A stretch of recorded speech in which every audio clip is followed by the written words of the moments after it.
I'm live. Oh, you're live. We'll troubleshoot from there.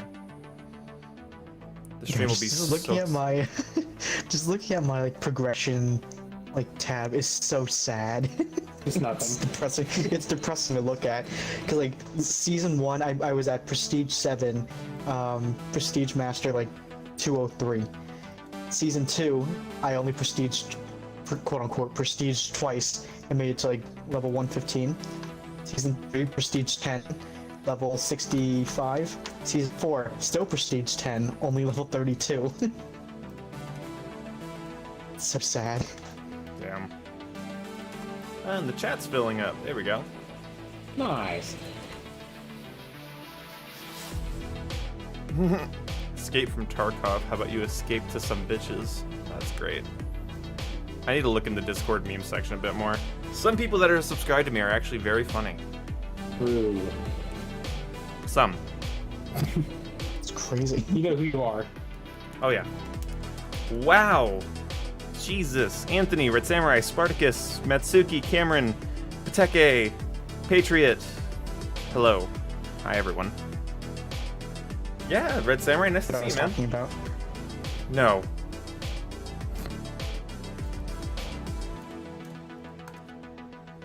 Hey, Spartacus, thanks for the $5, man. Long time no see. How's your week honestly been? Rough. Lots of stuff going on. It has been rough.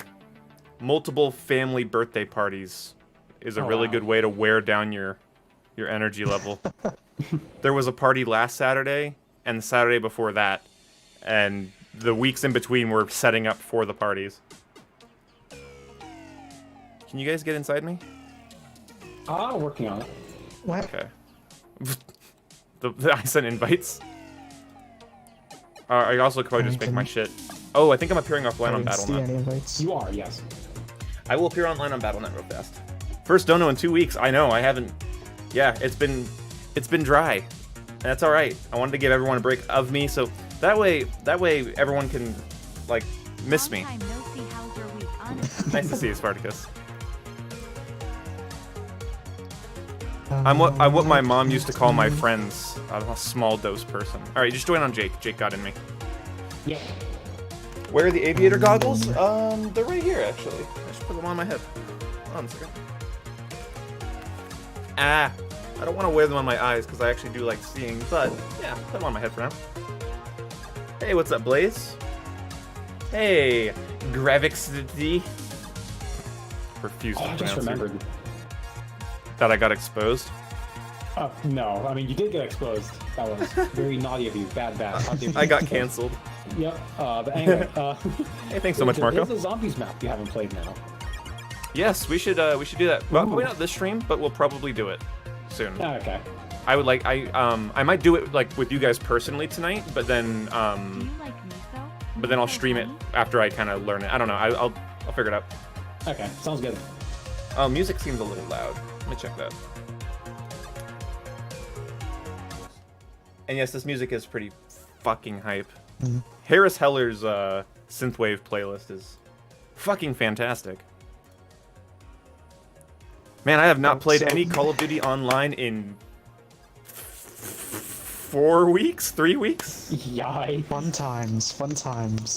I'm gonna be so bad, but also my skill-based matchmaking rating will be bad. Hey, Spartacus, thank you. Time to get your Hypnotoad moist. Oh, that's gross. Hey, new map. Yes, I put this in the 24/7 because I want sweat. Oh no. I want to hate myself. I'm honestly not. Actually, this map isn't too bad. That's I've my opinion, though. heard mixed things. It's definitely an AR map though. SMGs are not great here. Good, because I was planning on warming up with one. Hey, Gamer Boy, thanks for becoming a member again. Remembering. How many months of being a member is that, Gamer Boy? Boo makes a video talking about warming up and then jumps right in. No, no, not true. I made sure to specifically say I haven't played online. I've actually played multiple bot matches today and in Modern Warfare a couple other days ago. Just because keyboard mouse feels very native, not very native in my hand. Foreign, that's the term. The opposite of native. Yeah. So we'll do our best. I think we'll rock the Farah. That's a good starting weapon. Spartacus, you hate the map. Fair enough. Want to say so thanks. completely. Sorry. I know. I'm. Our rhythms are all off. We haven't streamed in a while. A little bit. I wanted to personally say thanks for shouting out my my Sonic Adventure 2 video I did a week ago. Yep, I'm glad. I hope that's up to 1,000 views by now. If not, I'll share it in the Discord again. Because I wanted to get that up to 1,000 views. It genuinely, I've watched it 3 times. You went through so much effort. You went through so much effort to find the best clips of me for the live streams where I'm saying San Francisco Cox. Oh my god, my character just breached and cleared that door.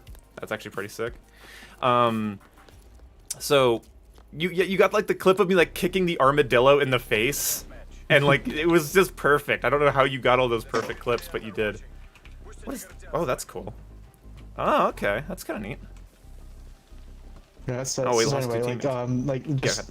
just unrelated. I got a random comment on one of my live streams this morning, and like, and he basically said that he found my channel from your from I guess your recommended channels list thing. Oh yeah. For it. It's Is that just on my end? No, and he said like, oh, it's have a Jason, yeah, I'm lagging. you are. Yeah, yeah, your mic's toast. I'm sorry. The hell?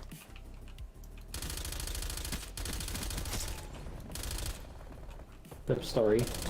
Rip story.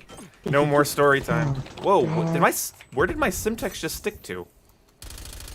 What the fuck happened there? Sorry, Jason. Is Either it way. better? No, you just cut out as you said. I think it cut out as he was asking that.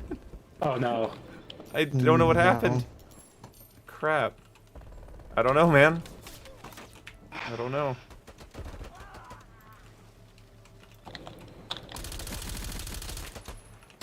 Yes. Give me the elimination. Oh. That guy's a mace. Okay. So I will. Yeah, this 4K texture pack has made this so much better. I'm getting over 100 frames, and the game actually looks clean, without it being a jag. Yeah, I'm even below 1080p, and it looks clean because it's like there's no weird, blurry garbage going on. That's fine, Jake. I didn't want any kills over here. No, that's good. Mine.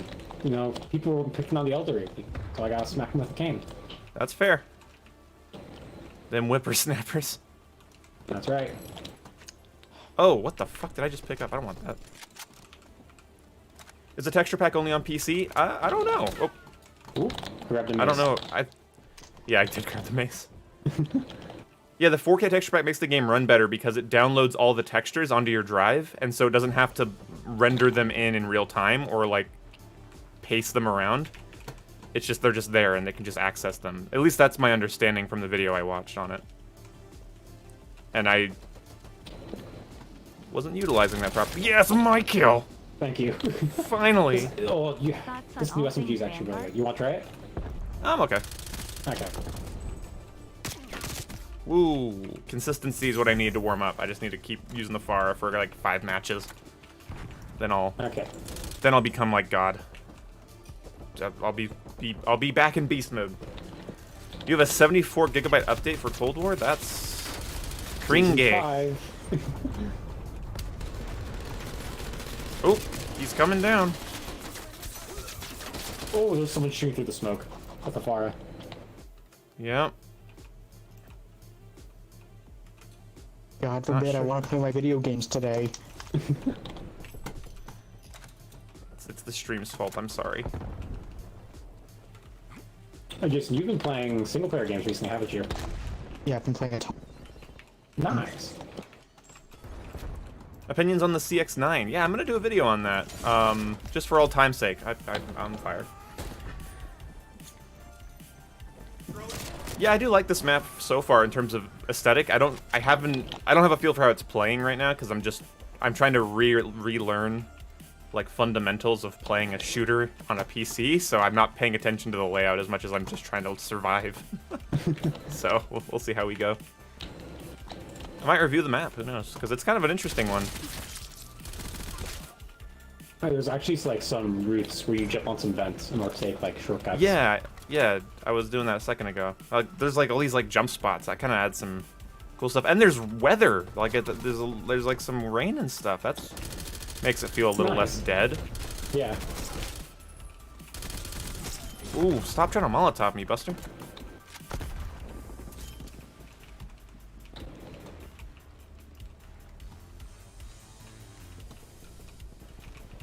Opinion on Vanguard? I don't really have opinions on short cinematic leaks, but it's getting me a little hyped. I don't know why. I'm excited to see what it is as well. Because, like... because if you saw the teaser, how it showed, like, 4 faces, does that mean it's gonna be, like, 4 kind of mini-campaigns, like World at War, where you have, like... Yeah, that's what I think. Like, its own thing? Yeah, I think that'd be really cool. That's like, that's very old school Call of Duty. It is, so I hope it's like that, but if it's not, that's also alright.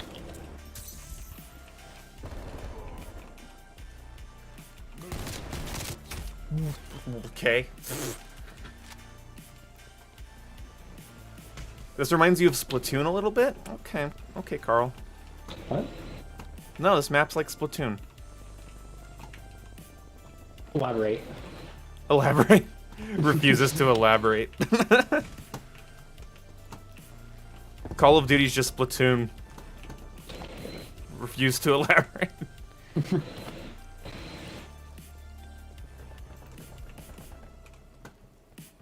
I backed out of the match. I'll try to join in on the next one. Oh, was it? Like, I don't know what's going on, yeah. Oh, no. Salt pack. So I was actually like sort of in the mood for Call of Duty. Like if my internet chooses to be garbage today, then that can happen. Sorry to hear that. Whoop. Whoop. Ooh, I even knew that was a jump spot! I just got played! Woo!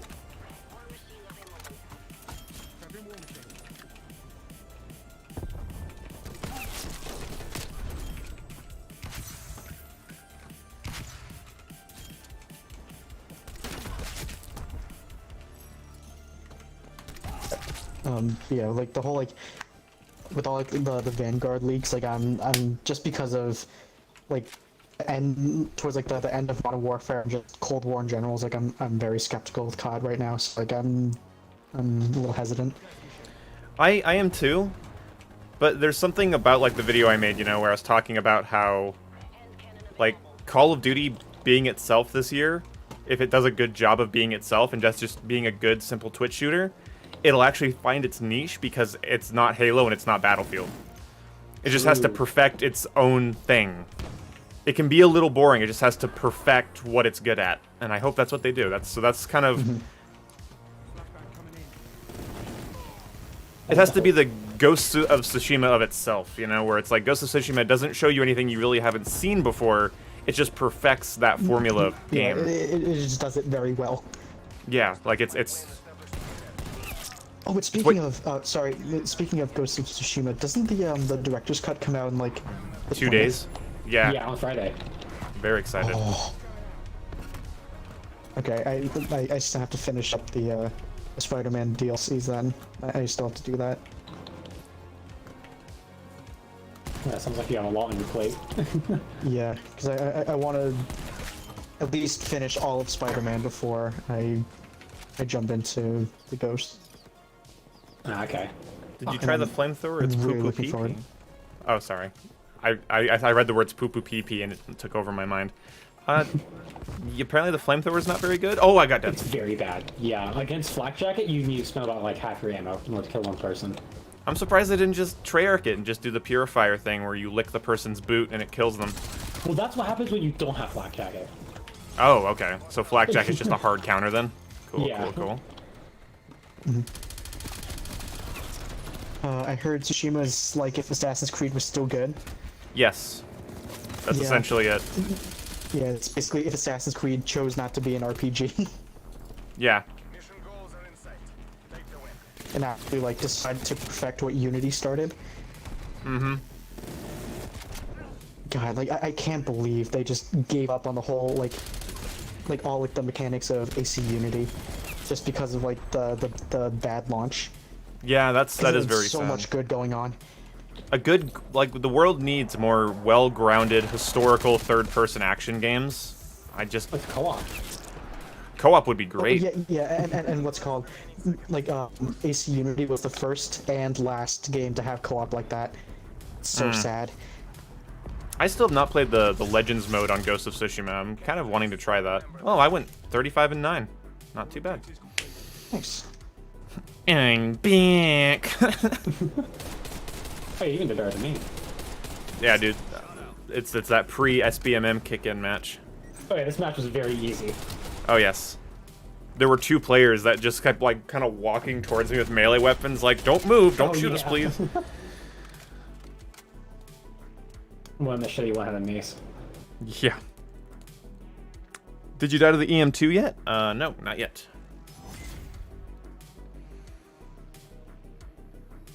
I'll take an invite once you guys are back in the lobby. We just got in. Okay. Oh, I can actually join. I tried to complete Halo 2 Legendary, but Tartarus is the oh, Tartarus on Legendary. Tartarus. Whack his nuts. Yeah, that's a hard fight. That's a hard fight even, like, that can kind of fuck you up on easier difficulties. If it's your first time, I would say. Fafar got a buff. I'll use the Fafart. Where's the Fafart? That sounds kind of fun, actually. That's right, I was gonna do a stealth build with it. So I just realized I only had 1 play session in this game last season. So when I loaded up the game and it had a cutscene, yeah, and it had a cutscene, I'm like, God, what is it with this game? And I'm like, oh yeah, it's been a whole season. It's the next season's cutscene. Whoops. Yeah. Yeah, I completely just skipped. I mean, I did that with Modern Warfare as well, to be fair. Like, I'm not saying... Hell, I even did it sooner with Modern Warfare. I skipped pretty much all of Season 2 of MW. Pretty much. So, it just happens. Can't expect somebody to sit through every season. No. See, like, and that's the thing, too, is that I can just get 1 long shot every 15 matches and get the AR that I wanted. Exactly. So I didn't really care too much.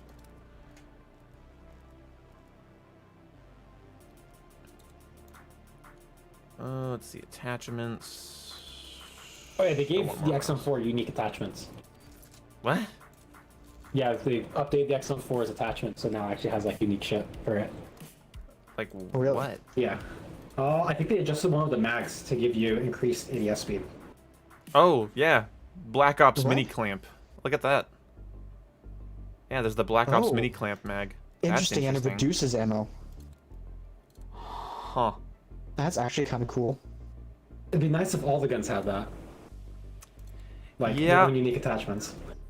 Yeah. Interesting. Who the hell wants to play 15 matches of Cold War? That's fair. It's a good question. That's a lot. That's too many minutes. Okay, And they have to, and they have to be complete matches too. So they want to artificially push that. Oh, that, yeah, get that, Yeah. get that playtime up. It's still funny that if you play the Warzone and you do the challenges in Warzone, you can just leave the match and it still counts. Yeah, that's crazy that they haven't even changed that.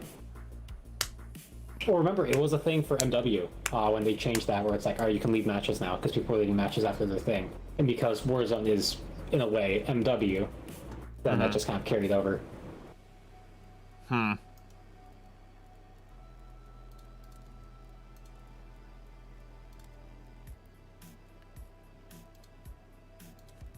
Maybe I should have a foregrip on this thing.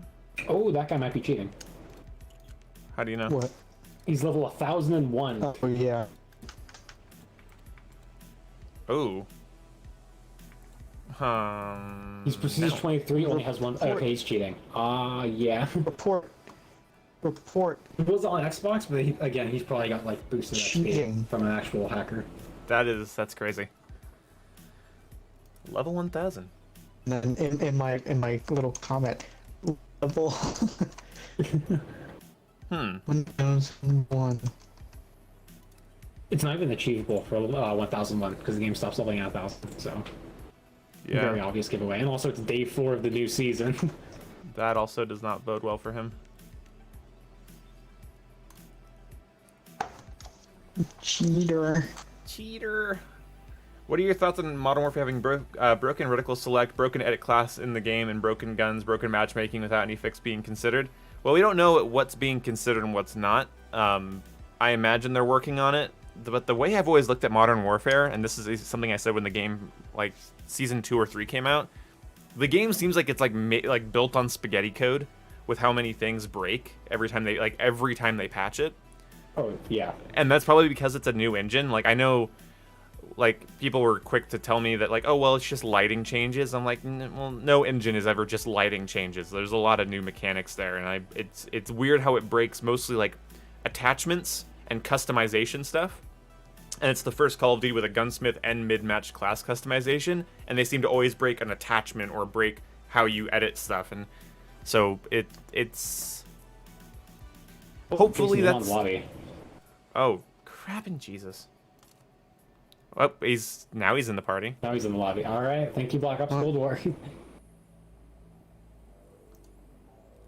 Remove from party. No. Remove him. Bailiff, whack his pee-pee. I was also going to mention, since you were talking about how things break every update, Outbreak is currently broken on PC. The game will crash if you try and load it. Good. Hey. Now I'm not in the lobby. Yeah, it's because I closed it. Go ahead and join back. Just want to fix that first. Yeah. Thoughts on the new map? It's got a cool look. It's got kind of a fun layout, from what I could tell. It's at least a lot more unique than other maps. Hey, Wolfman. I'm struggling. Usually. Add sex to Cold War. Man, And that'll bring the people in. that'll get them. Oh yeah, I also forgot. They also changed suppressors for assault rifles. If you want to use suppressor on your gun, you're not as punished. Yeah, I noticed that it only hurts my range and velocity by 10 and 8%. That's not too bad. Come Why on. do they keep Jesus recycling fucking Christ. slums over and over? I have no idea. I don't know who likes slums that much. It's a good I have map. to restart my game. Oh, That's it's just- Damn it, it's frozen. Thank you, Treyarch. It's just endlessly trying to join a party that, or a lobby that no longer exists.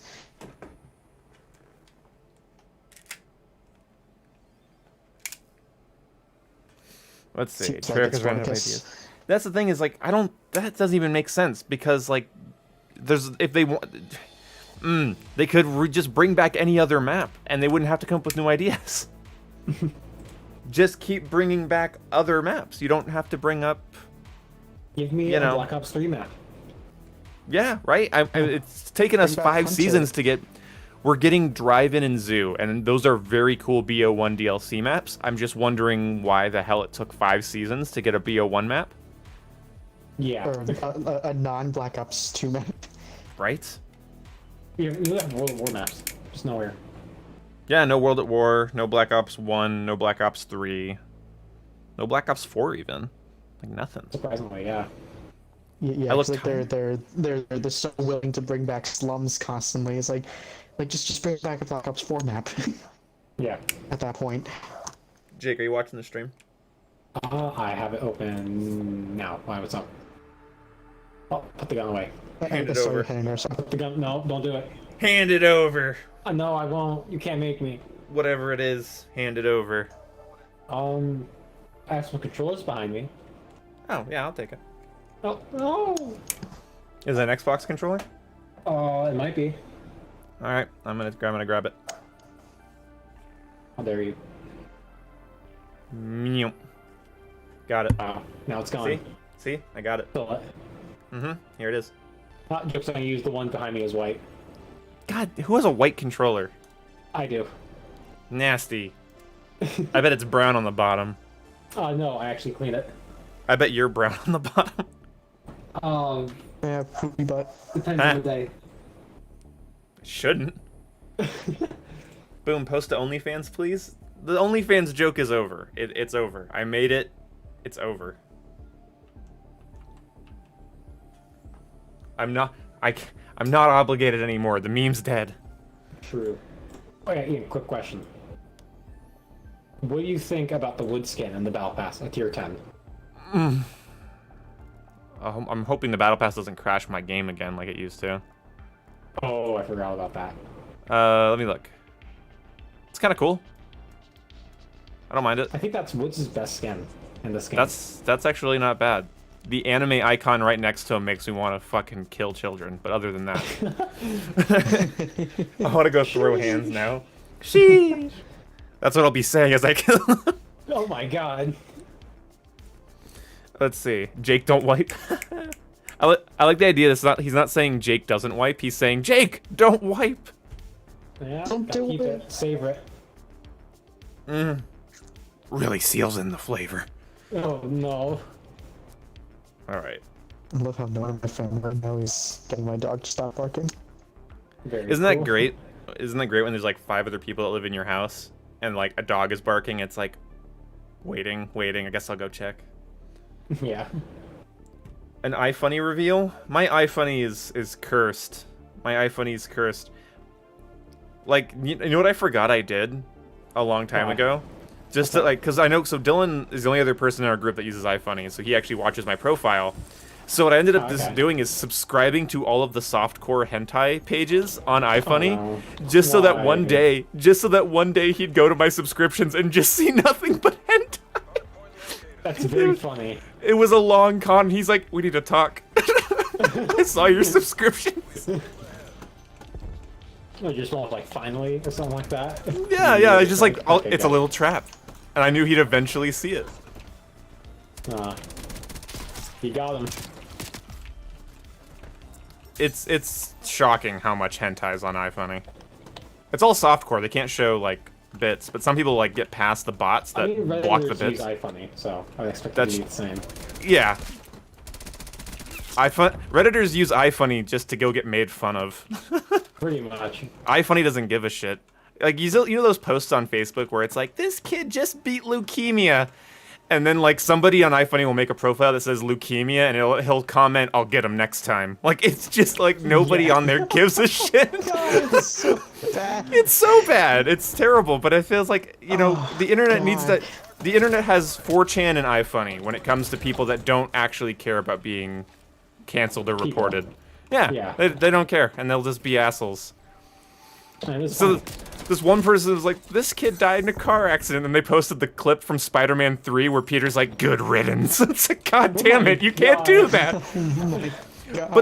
But the thing is though, is that it's multi-layered, right? Because a lot of those posts, those like isn't this so sad posts, they're mostly fake. They're mostly just to garner Yeah. likes on places like Facebook and like Twitter and shit. So it's kind of like, yeah, that's a really sad little tidbit of information. Why are you putting it on my meme app? I know, I'll turn it into a meme. Exactly. Fuck. Oh wow, you got fucking decked right next to me. Yeah, that guy has the new AR. I forgot iFunny existed. Yeah, so did I for a while, but then I was like, you know what? I need a place for memes. And I've had the same account since like 2012, so it's kind of fun to watch the evolution of the memes on my page. Ooh. Oh, I forgot the Tech 9 semi-auto. I was like, why isn't it shooting? The Tech 9 is semi? Yeah, it's a semi-auto SMG that has a burst muzzle and a fully auto muzzle. Oh. A little strange. It is very strange. However, I've actually been quite enjoying it.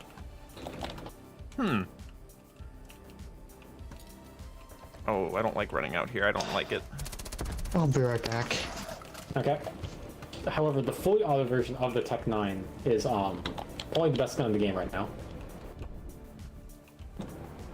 Weird. Because it's a 3-shot fully auto weapon. Thank you, teammate. It's a 3-shot? Really? Fully auto weapon. That's right. That's something. I don't know why it is. It just is. Oh, that's an enemy. Jesus Christ. Don't none of you mind about my iFunny. Why does it have the same name? Ooh. It does not. Okay, good. It's like my Reddit account. Nobody will find my Reddit account either. I know what happened to Boogie. People found his Reddit account. What happened to Boogie?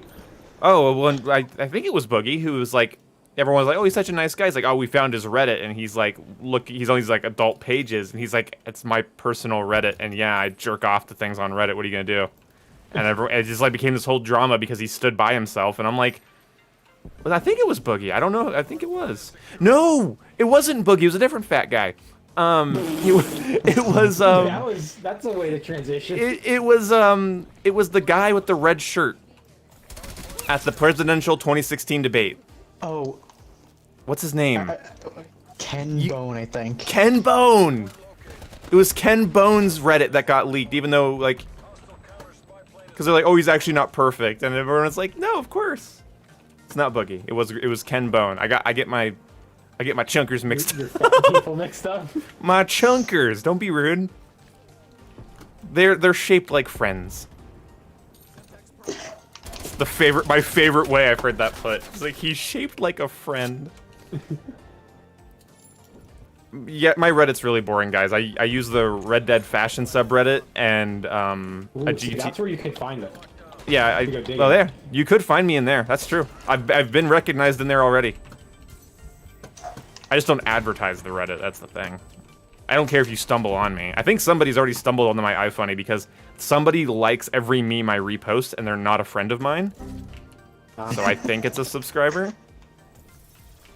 But I don't make any memes or anything. I just like find, and also I use iFunny to cultivate. Oh, you fell. I use I cockblocked them. I use iFunny to cultivate memes throughout the day and then show them to my girlfriend in the evening. That's just what I use it for. Nice. Yeah. So sometimes I'll find like some like normie trash meme that I know she'll like that I absolutely despise, but then I'll show it to her because she enjoys some normie trash memes. That's all right though. To quote the Joker, "Women aren't funny." Damn. Well, fat looks like a friend. Yeah, he's shaped like a friend. I think, yeah, if any of you guys are in, school and the fat kid's getting made fun of, you say, hey, he's shaped like a friend. That's what that shape is. Huh. I don't know if that's gonna go over well. But that's just Dude, my favorite hugs I've ever gotten in my life are from chunkers. And I absolutely love a good, passionate hug from a chunker. Chunk. I love a good chunker hug. What can I say? What can I goddamn... I probably shouldn't say that, but what should I... Yeah. Oh, I just got shredded. Wise words. There you go. Oh, God. I think somebody found my funny.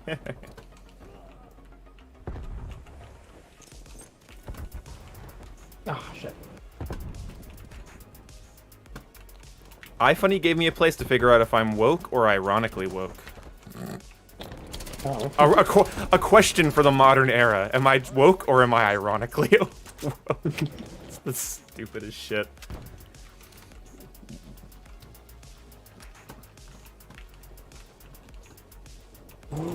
Fuck. No! I have the Filato. Oh, no. good. Oh, One of you guys spawned with me. Guys, back behind you. Yeah. I need Jason's helpies. going the wrong way. I need helpers. I want an enemy. These guys aren't shaped like friends. I'll make them. What are they shaped like? Enemies. Well, on the minimap they're round, so maybe that's a friend. Damn it! Thank you. I avenged you. I forgot for some reason. I'm an Avenger. You're an Avenger. All the Avengers we were playing, it paid off. Now you're an Avengers Avenger. assemble. Oh my god! I got that was a beautiful frag. I kind of want to watch it. Yep. Your corpse launched so far. Avengers assemble. Avengers Ensemble. Oh wow, I got like melted almost every death there. They're done. Scour the area for intel. Oh, yeah, I think this guy's the Filato. Let's see. No, it's the burst.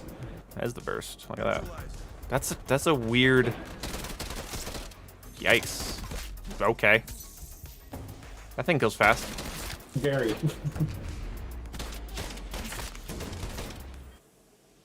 Some of the features are good. Are we getting an obese operator for fat inclusion?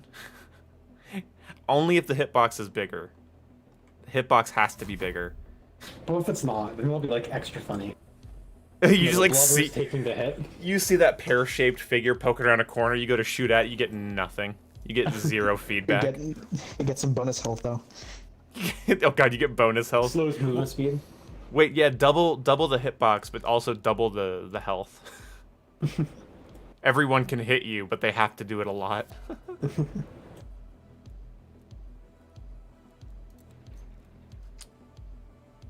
gonna fucking bring this thing's vertical recoil down just a touch. Because, my god, I was gonna do a stealth thing, but I think I'm gonna wait on that for a bit. Also, you know, Some bullet deflection from the fat. Isn't it like the Blob in X-Men? I don't know if he's bulletproof. I don't know if Blob in X-Men is bulletproof, actually. I don't know. Somebody who's more comically minded than I am could maybe tell me, but I don't remember if he is or not. Chonker equal no need for armor plate in Warzone. No, you don't have unlimited sprint. Oh. Can't mantle. If you slide, you just go prone. You just fall over. You roll. Combat roll. Or it's the dolphin dive where you get like little like AoE. Yeah, that's right, exactly. Does an AoE does an AoE effect. Oh god. Deal AoE. It's PhD flopper built into Yup, multiplayer. Yup. It's a nice explosion when you hit the ground. I actually love this loading in animation. I like it a lot. I think that's Really one of their better ones. Yeah, that's one of their better ones for this It's game not for sure. mantling over some cover for no reason. I just did it right there. Look at this. Guys, come back. Come back. Come Yeah. back. Come back over here. Come over here. Hold on. I'm entering the map. Mantle it. Yeah. Same here. He's entering the map. Yeah. Oh, we're in. Let's go. I kind of wanted to block that guy. Right? I think it's a really fast melee speed. Holy shit, I didn't even try. I'm dying. Playing this like Rainbow Six Siege. Got my high zoom optic. Oh, damn, that thing was fast. Infinite Juggernaut without the minigun. Oh god. You know, yeah, the chonker can't actually pick up the minigun. Not strong enough. No.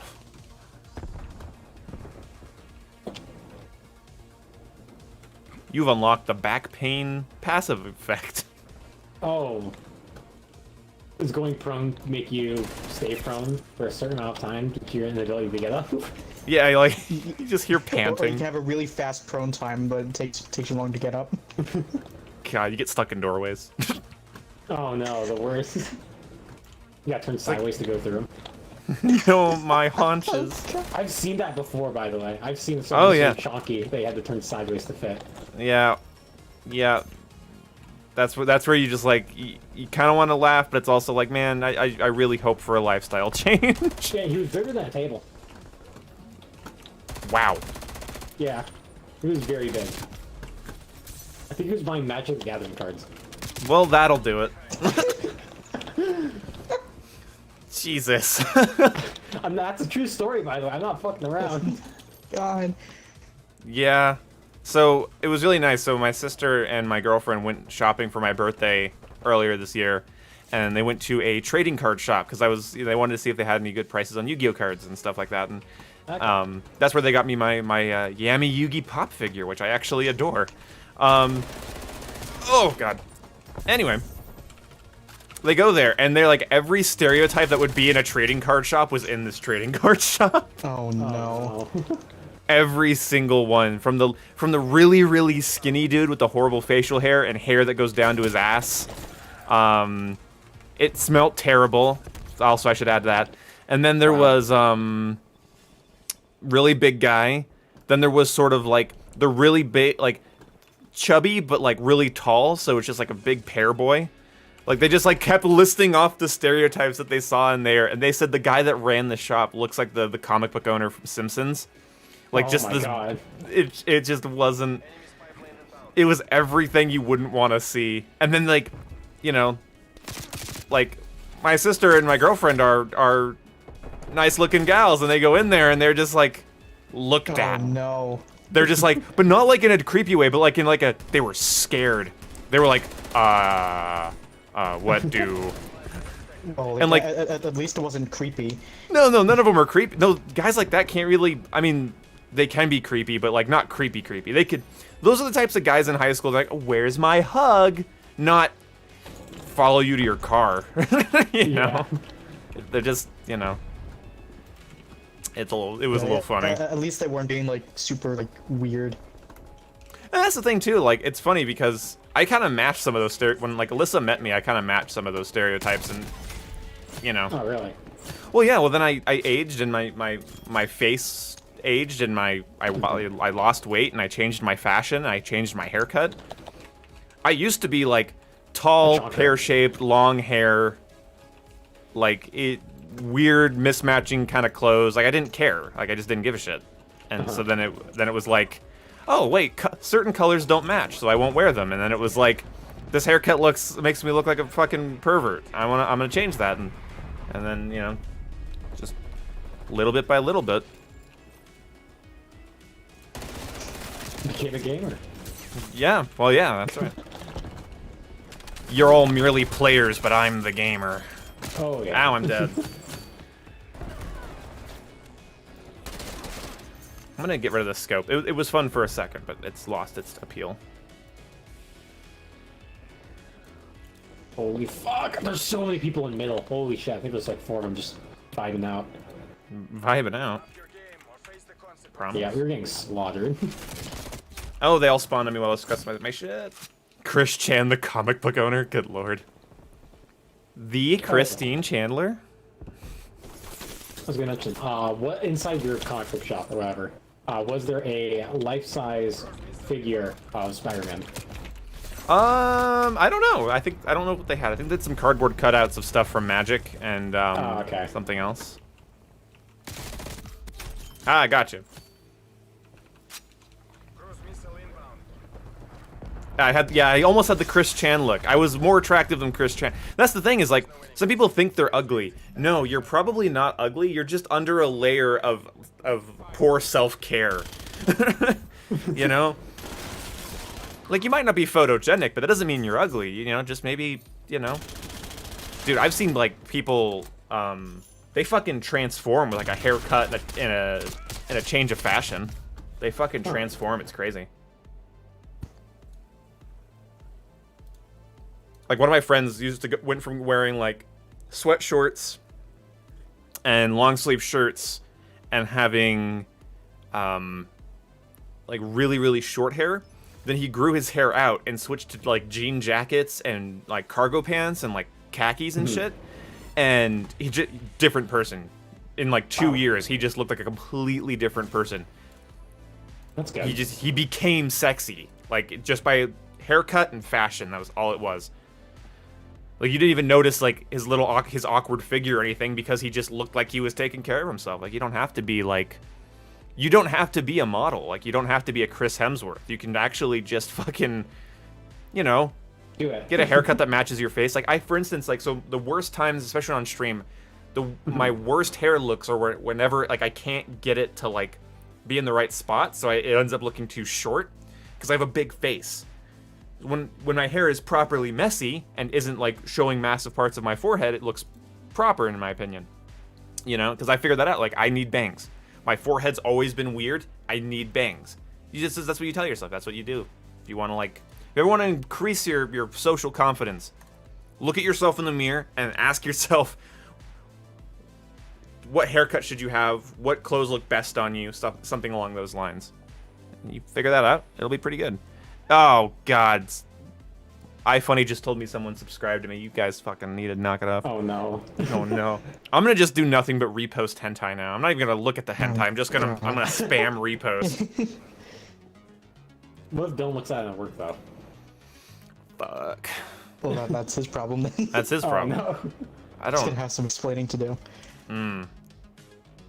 Where all this jizz come from? I If don't this know. kid sees... That's also his problem. What are you... You're asking me a lot about Dylan's problems?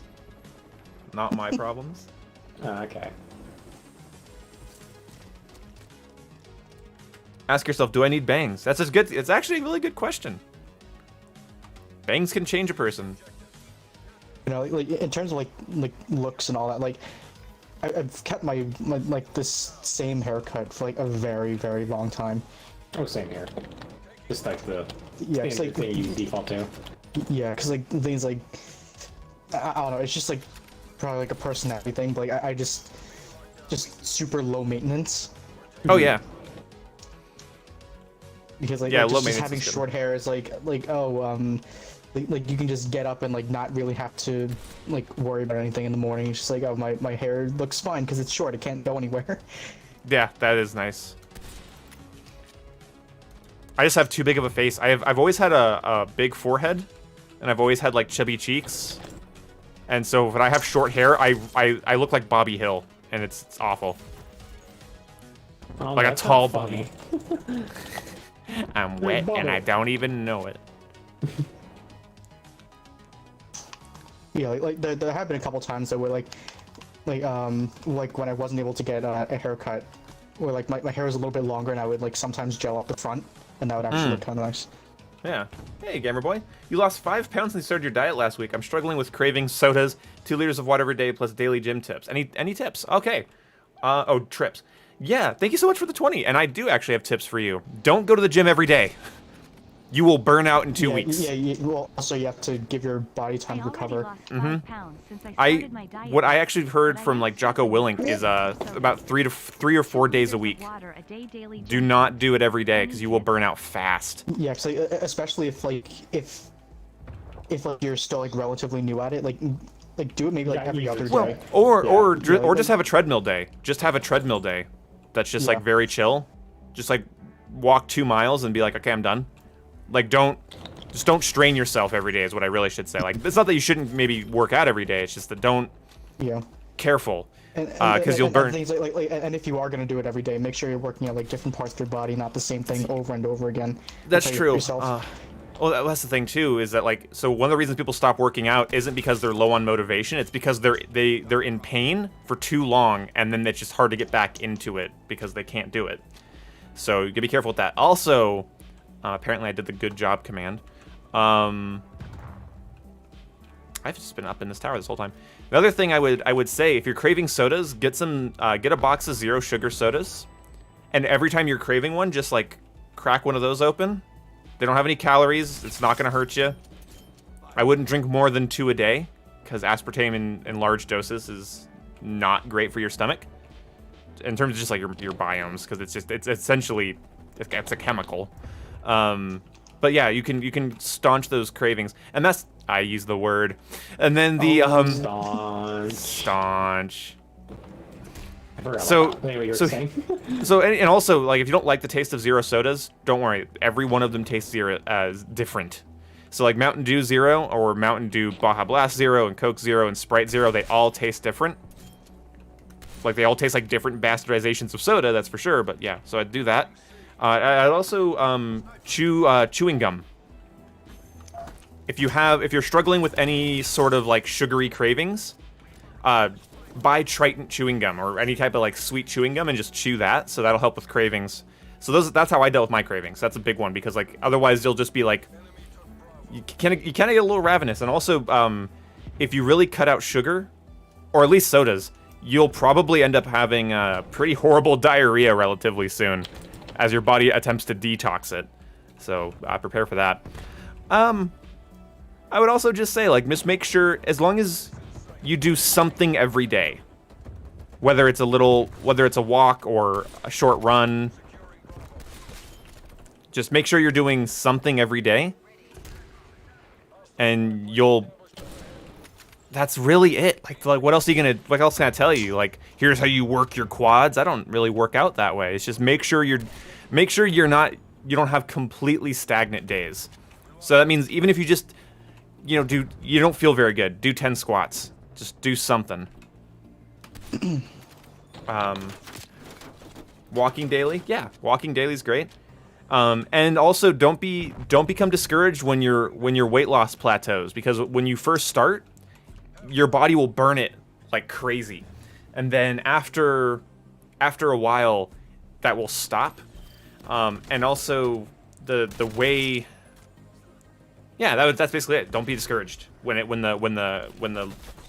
you go from, oh cool, I lost 25 pounds, and it's like cool, and then it goes to like, oh, I've lost like 2 pounds in 2 weeks. You know, it'll start to plateau a little bit.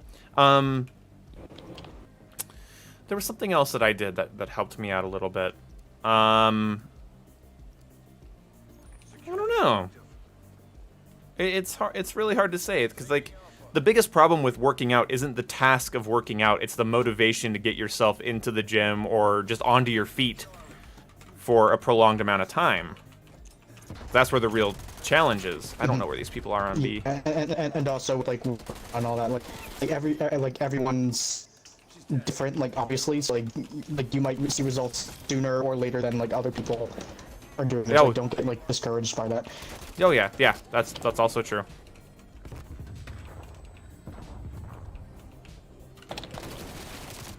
Oh god damn it. Also, if you do struggle with motivation to work out,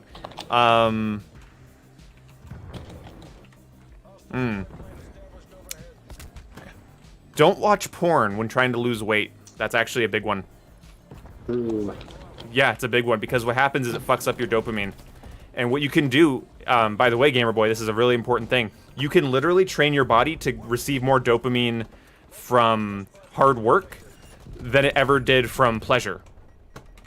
And so you can, instead of just losing weight, you can also probably adapt your brain to do harder things more often, easier. So do that at the same time. It's going to make a world of difference.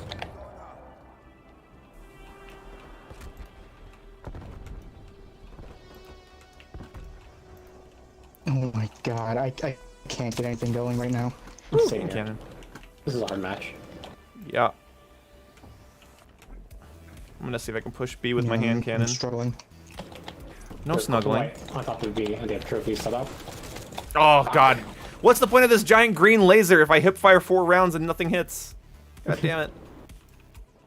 I think it was 3 rounds, but still nothing hit.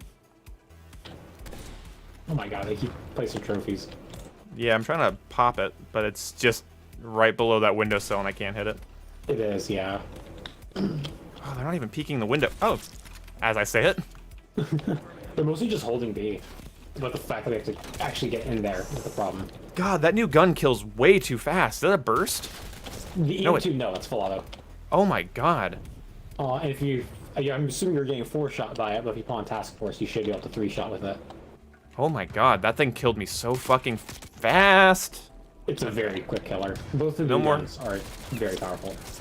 No more sniping. I get it. It's Oh, not they're putting working. Jammers too? Fuck me. Yeah. Yeah, I can't snipe anymore.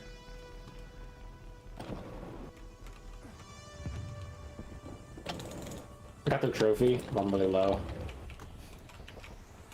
I'm dead. Nice, I'm working my way back to B. Alright. Hey, there we go. That trophy was just holding them for so long. Oh, one's at A. What the Oh, fuck? connection to the game is dying again for me. Reload, reload, reload. One of the people are going for A. Yeah. Ooh, you good? Ow. Sorry, I don't know if you heard any of that. I heard a sneezed. spit. Oh. I thought it was a spit. I tried to mute my mic, but it stuck up on me. I like the sneezes.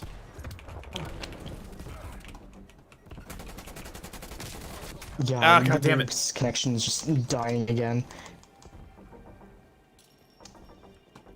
Oh, he's using body armor. Come on. If they have another trophy system in there, I'm gonna try to burn it out. Oh boy. Same. Fuck me, I'm getting melted so fast. Yeah, they have that It's cut off very there hard to on the left push of A. that. Yeah, on the left of A here, we have Yeah. somebody trying to cut us off. Yep, they're there. Yeah, there he is. He's dead.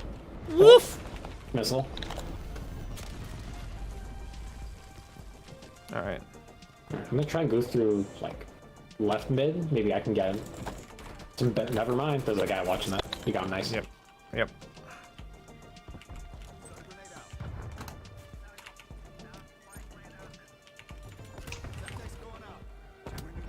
I destroyed their jammer on B. Okay. Killed the guy that was hovering on A. I'm working my way over to you. There's a guy top of watching that the stairs. stairs. I killed him. Yeah, there's a second one. Jesus. Alright, I don't know if I can get to C, but that's what I want to go to right now. What the fuck? Crap, I shouldn't have done that. I derped.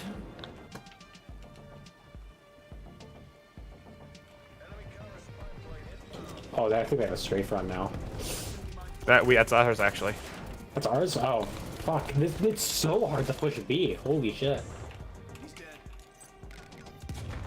I'm grabbing C right now. Okay, Oh, nice. crap, they got me off of it. Wow. That's Yeah, okay. they just Get double stream text me. distracted. Never mind. Yeah, it'll be fine. I'll push B again.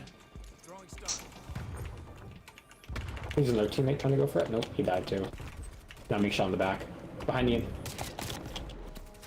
Oh, there he is. God damn. Is the strafe run? I don't think the strafe run's hitting anyone. I haven't seen Yeah, anyone kill yet. that is strange. It's just flying over. It's just hanging out. I guess so. Let's get grenades in there. This is a very hard B flag to push. Holy shit. My god. Oh, he has the best SMG. That explains why I'm losing every gunfight. Oh, god damn it. Boom's face is more useful than the minimap. I mean, yeah, what do you need to use my minimap for? Because someone's in the chat's gonna be like, behind you! Oh, we're gonna see the LMG. One of their guys on the opposing team had the full auto Tech 9, which melted way too quickly.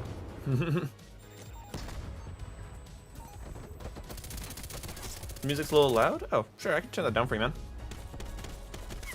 Put that around 9%. There we go.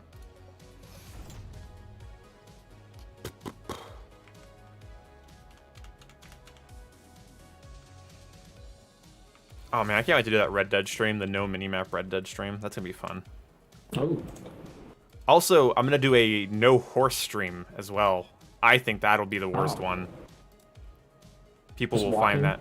Yeah, Yeah. going from like north of Annisburg all the way to New Austin, west of Tumbleweed. Do you know what the goal is gonna be?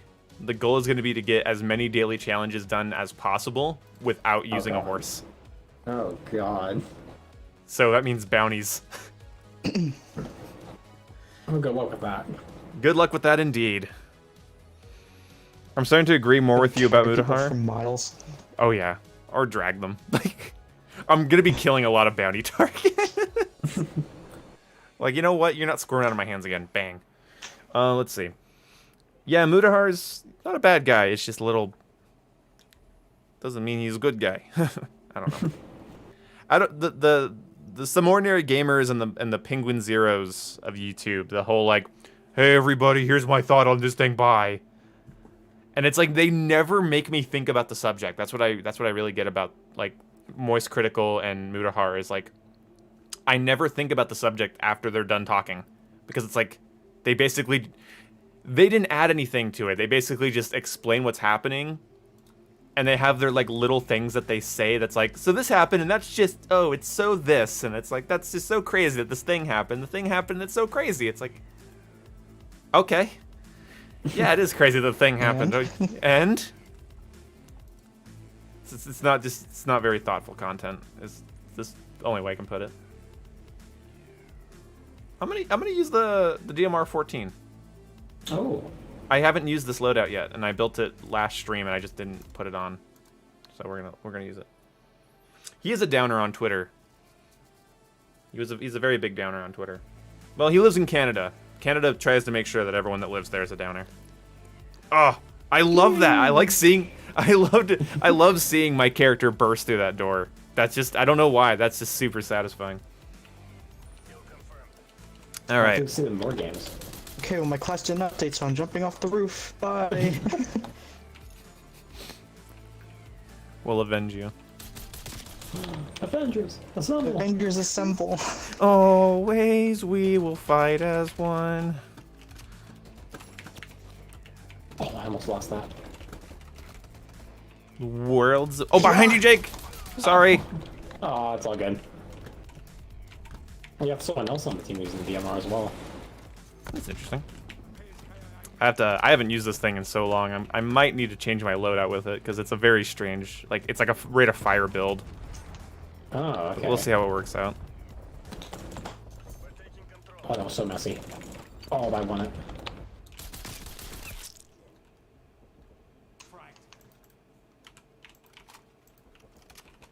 Oh, he's tracers. Oh God, we've been flanked. Where is our team back there? Oh, you heard me. God damn. I need to. Whoa. Ah, I hate the edit class thing in this game. Right click. What the fuck? It's a text it's like a text document.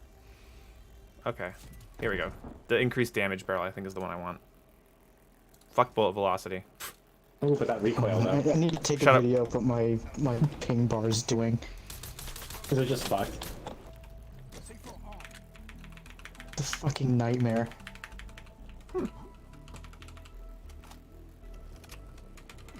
Oh, come on.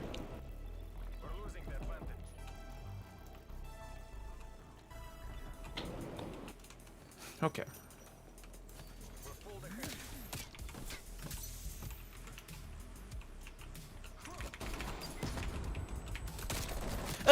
God.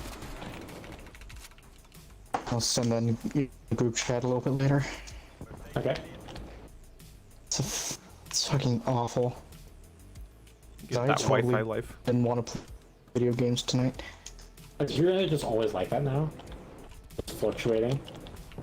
Ever since I moved my console to my room. Yikes.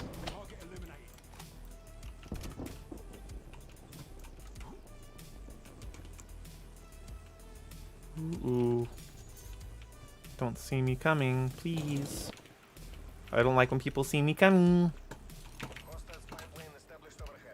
Oh, Gotta love you pull out a shot. God damn it, the moment I leave that area. Whew. Thoughts on 2042? No. I have to see matches of gameplay. So far, it seems like a lot of nostalgia bait marketing, so it's not exciting me yet. Oh, I forgot to send that down. Fuck, I saw some Leaf gameplay earlier. Yeah, so did I. I did see some of it, but it's nothing for me to have like an opinion about. It just kind of looks like Yeah. Battlefield, and I want more. I want more, basically. Yeah. You know, I don't have. Basically, what I want from Battlefield 2042 is for it to be, a fun sandbox while not feeling completely and utterly random. And if they can nail that, then I'll be happy. Wow, that's still in the game.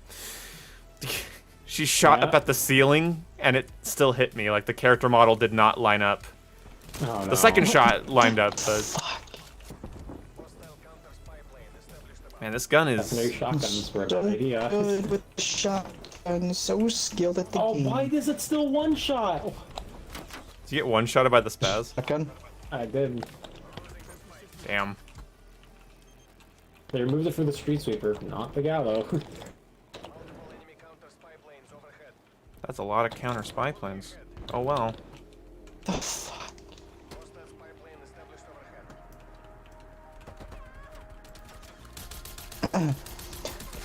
Haha, eat shit. The thing is, Spartacus, I do think Vanguard is going to be, at the very least, half decent. Because it actually has competition this year. Oh yeah, Activision's gonna put a lot of weight behind that competition. Well, They absolutely know. yeah, you would hope. Well, I mean, That that's the would be thing is smart Call enough of... to actually be like, Well, shoot, Call of yeah, Duty hasn't coming had out any. this year. Yeah, it hasn't had any in Yeah. so long, so I think that's why it's kind of hard to imagine them doing it, but it's... Yeah. When did Battlefield 5 last come out? That was with Black Ops 4. And Wow, and that's that game crazy. wasn't well received very well, and then it also died, and then, like, The both last before... game was during Black Ops 3, but Yes. they were two dramatically different games. Yeah, well, even then, like, Black Ops 3 had a lot of dev time behind it, a lot of polish behind it. True. Yep.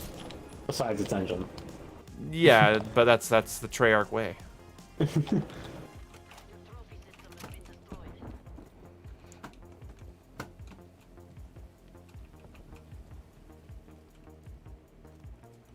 When will Cold War have more maps? We're 5 seasons in, man. I don't know where you've been. It's gotten the maps. It does. It A does. small have- handful. Yeah, it's got maps now. That's no longer really the issue with Cold War. Core design still is though. Yeah, clunky gunplay. You know, it's really weird because I haven't been playing a lot of shooters. But I went and played Modern Warfare the other day, and warming up Yep. and shit. The movement in this game is so sluggish. It does feel very sluggish. It blows my mind how many people say like the movement in this game is actually faster. It's like, okay. Hard to disagree. Well, Hard no, like the thing is, like I still kind of think that because just because of like the lack of FOV sliders, like I think it feel is just slower in Modern FOV. Warfare. Yeah. Yeah, that's just perspective. It might feel faster to some people because of the FOV slider, but like in terms of sliding and jumping and going from like and mantling things, oh my god, I cannot use things. I want to use like I don't know. I'm in like the mood to use like precision weapons, and like the game's like no. Maybe not on this map, because this map is quite messy. Yeah, every death I've had that's at least bothered me is just somebody shredding me with a Mac 10 Okay. or the new SMG or just something up close, just seeming to just chew through me like butter. Oh, okay. I guess you can't just grab onto it. Okay. Not a ranged build, that's for sure. Leave me alone. I don't know what rate of fire this thing's gonna have.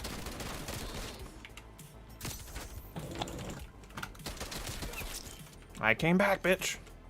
Is it the fully other one? It's a semi, I think. Oh, the semi? Okay. I haven't held. Yep, semi. Okay. The semi's actually pretty good. Yep, that's not bad.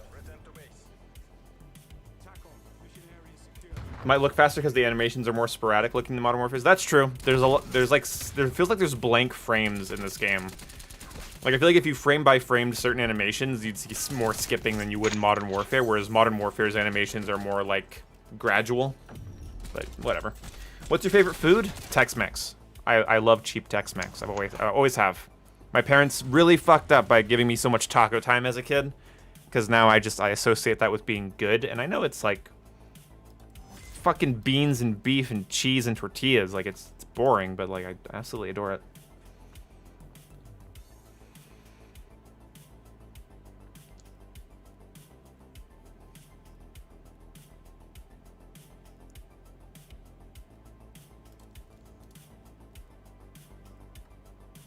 I really hope that like Sledgehammer though doesn't take speed as the end all be all after the backlash to Modern Warfare. It's such a weak virtue for a Call of Duty game to have, you know? Where it's just like, it's fast. Yeah, but that doesn't really matter. I really hope it's got a lot of variety. It'd be cool if like if it really Like speed is also subjective though, because like one of the like complaints for like newer players of like Siege, for example, is like oh, it's so slow. It's like no, Siege can be very fast at times. Yeah. It can be like well, yeah, like it can get very hectic. That's not really the same thing as like subjective. That's sort of like saying that because it can be fast, it's fast, or because it can be slow, it's slow. I think that what it really comes down to is it's subjective. I guess it's subjective in the sense, how are you choosing to play? Yeah. And then the problem with every online game since the beginning of online gaming is then how are your enemies playing, and is that going to allow you to play the way you want to play? Because if you really want to move fast and you fight a campy team in any game, even like a really like fast-paced Call of Duty game, you can still like you go into like Black Ops 3 and fight head glitchers. Black Ops 3 has a decent amount of flinch, and just dealing with head glitchers could be really annoying back then. I really had trouble with like Dracon and XR2 campers that would just like kind of wait for you, and the trip mines were very fast and kind of hard to dodge, which is why I told people to use them. But yeah, but but also very sorry, not to butt into you. yeah, you good. They're very flexible, I guess. You could put them on any surface. Oh yeah, that's true. You can stick them on the ceiling. Yeah, it's like it was the trip mine plus plus the bouncing Betty, but then there were also like it was the shock charge plus the bouncing Betty combined into one mechanically. Anyway, Yeah. It's hard because you're never gonna get that. But I think that's the problem with people. It's the problem people have with games having variety, with like Call of Duty or like a shooter having variety in its design. I think where they get frustrated is that it really does shine a light on the fact that people are going to play in ways that you don't want to deal with. Unless you want to boil everything down and simplify it into this like super easy Play-Doh playset mold, you know, where you just like clamp it down. It's like, hey, look, every match looks like this. Like you unless you're willing to do that, you're going to have people getting more frustrated more often. And it's no mystery as to why Modern Warfare is in some ways more frustrating for people than Cold War. Cold War is predictable. Modern Warfare isn't, because people can play any way they want. Some of the, you guys both know, and anyone who's watched my streams knows, the hardest enemies we ever went up against in Modern Warfare were not campers. They were the slide canceling Damascus MP5 motherfuckers. Yeah. That would just get in your spawn and just live there. They just lived in your spawn rent-free, and they were fast and agile, and they knew how to flip the spawn and then control it and then camp it and then flip it and then control it and then camp it, whatever it might be. And they just, it's like, you don't always want to counter that. That's what I was saying in one of my previous videos. Like, I don't think people really resent good players. I think actually people subconsciously appreciate good gameplay even when it's hurting them. But when you start to resent it, it's like, I don't want to play that way right now. Or I'm too rusty to play that way right now. Like, yeah. I can't, I'm not at Mach 10. Like, right now, I'm not at Mach 10. I could take all the caffeine and nootropics I want. I'm not going to be at Mach 10 because my hands are like, ew, keyboard. That's not a controller. This isn't Marvel's Avengers. This isn't Red Dead, And, so that's the counter.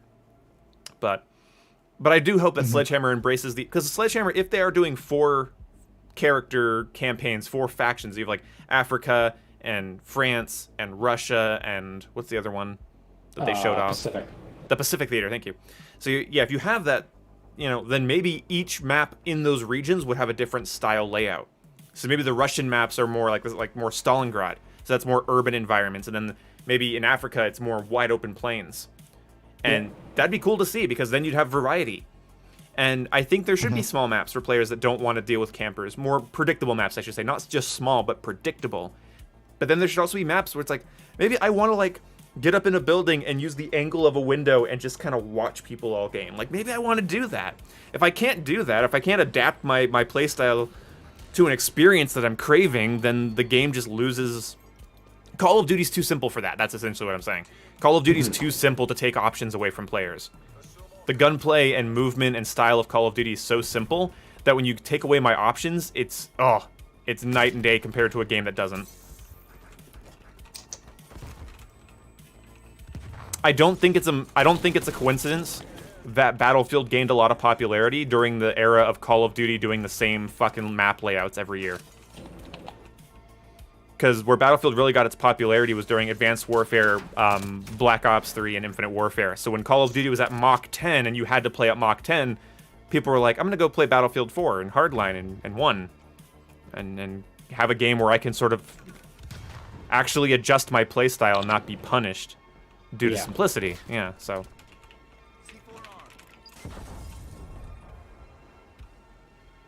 I actually had a video that I wanted to...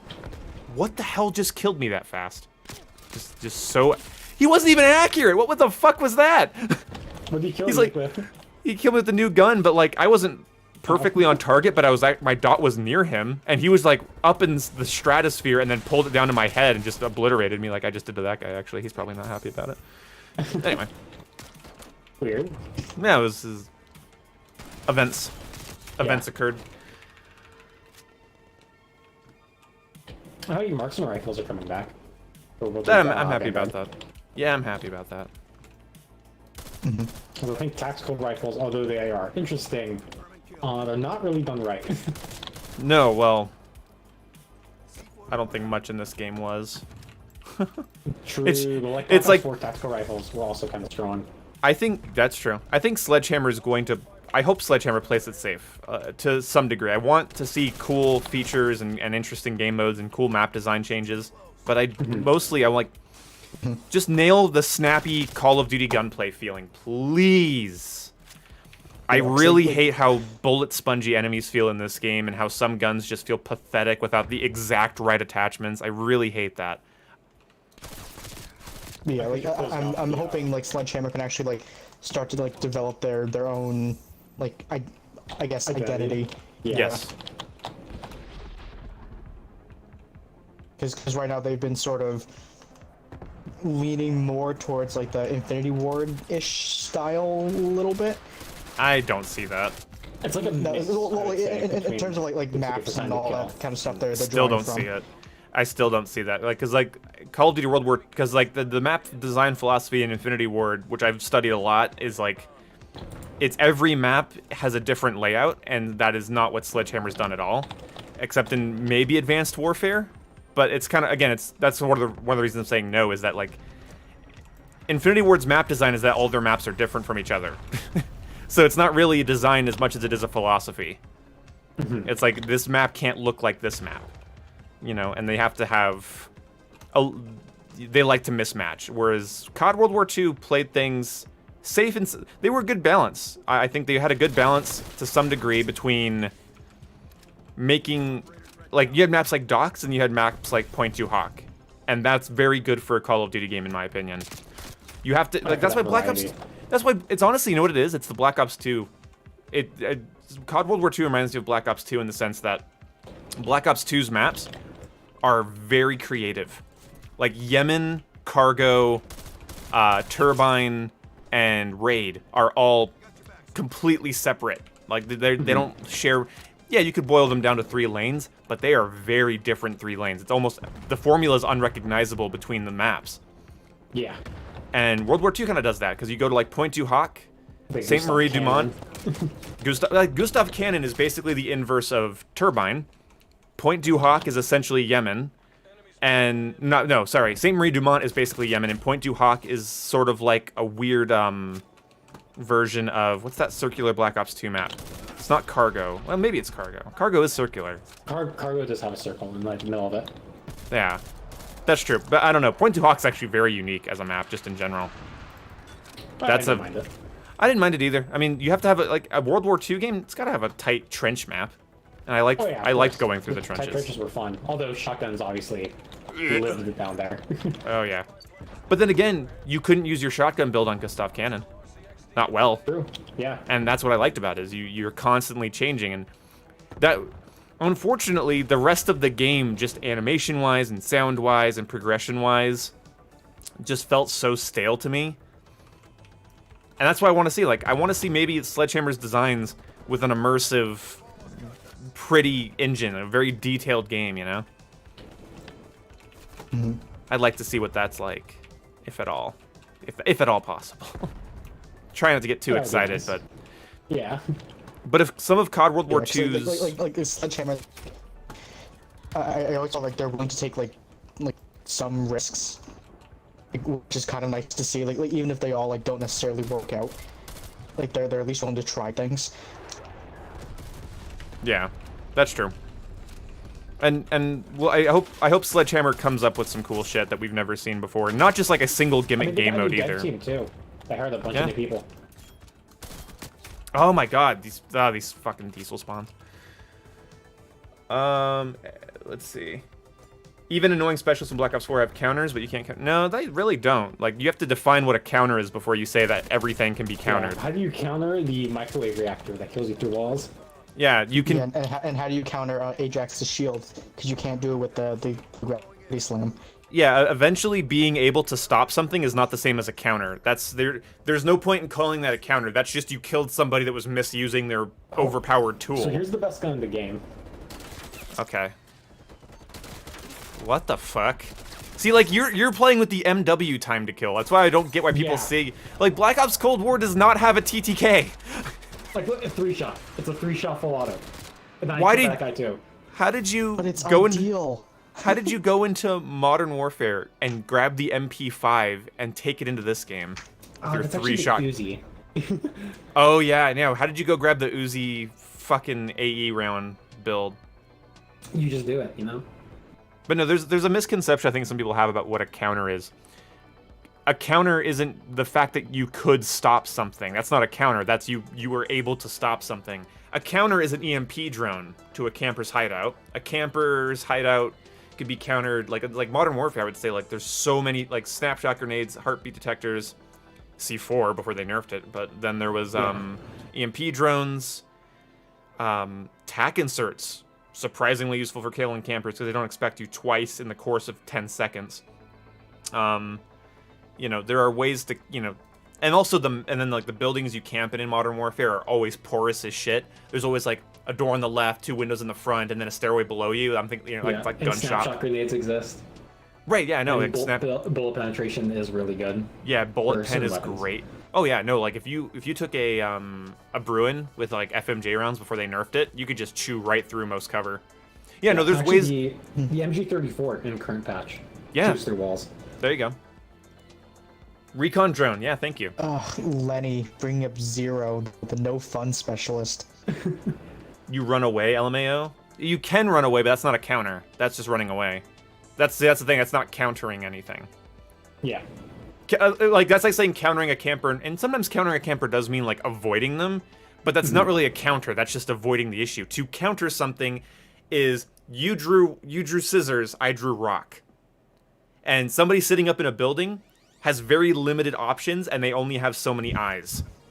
And they only have so many bullets. Also, running away from the reactor doesn't actually solve the issue, because once you get tagged by the reactor, Slows you your the fuck max down. health is cut. Yeah, your max health is cut. And you're cut. Oh, that's right, the burn damage bullshit. Also, the burning. I forgot that it just, like, permanent. Oh, God. Yeah, Yeah, like, so it stops you from healing for, like, a couple seconds. Yeah. Wait, no, Like, I don't even think it was just sure, a run couple away. seconds. I think it was, like, 10 seconds. No, it's long. It's a very long time. No, I'm remembering this now because I remember making a whole video just on the burning thing. I'm like, okay, it's already annoying enough. What the hell is this? Yeah. No. Zero's no fun. What about Torque and Firebreak? Well, what about that, what's called the sniper chopper you burned? Oh, there you go. All your hard work gone now in the span of 2 seconds by someone just sitting in their spawn. Oh well. Too bad. Yeah, no, it Yeah, doesn't make sense. And, like, it's not even like, it's not even like Cold War where, like, your streak carries over after death. Like, you actually had to earn that thing. Yeah. Yes, you did. That's very true. I didn't even think about that. Black Ops 4 might have been the best candidate for this game's score streak system because of how many times you just get killed and you couldn't do anything about it. Yes, so you actually had to, like, for your streak, and just for someone who literally could sit in their spawn the entire game and not have to do anything. And to also pull out we're- a little iPad and just blow up and just blow your shit up. Well, okay, so that's the thing too. We're also talking about the difference between like playstyles and mechanics.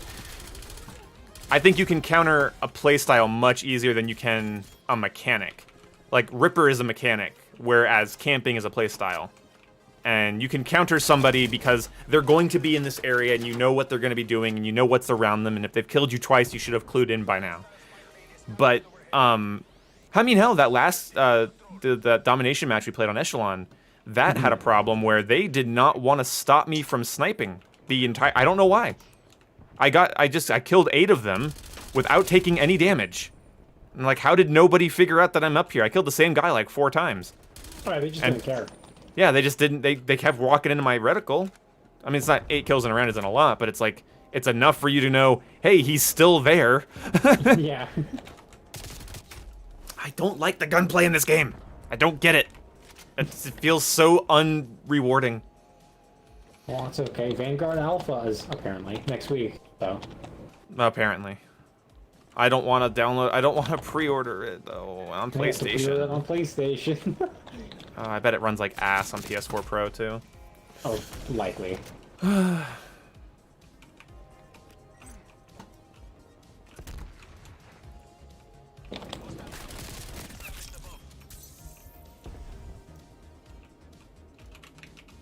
where anyone's gonna be. Ooh, pre-firing me, eh? Okay.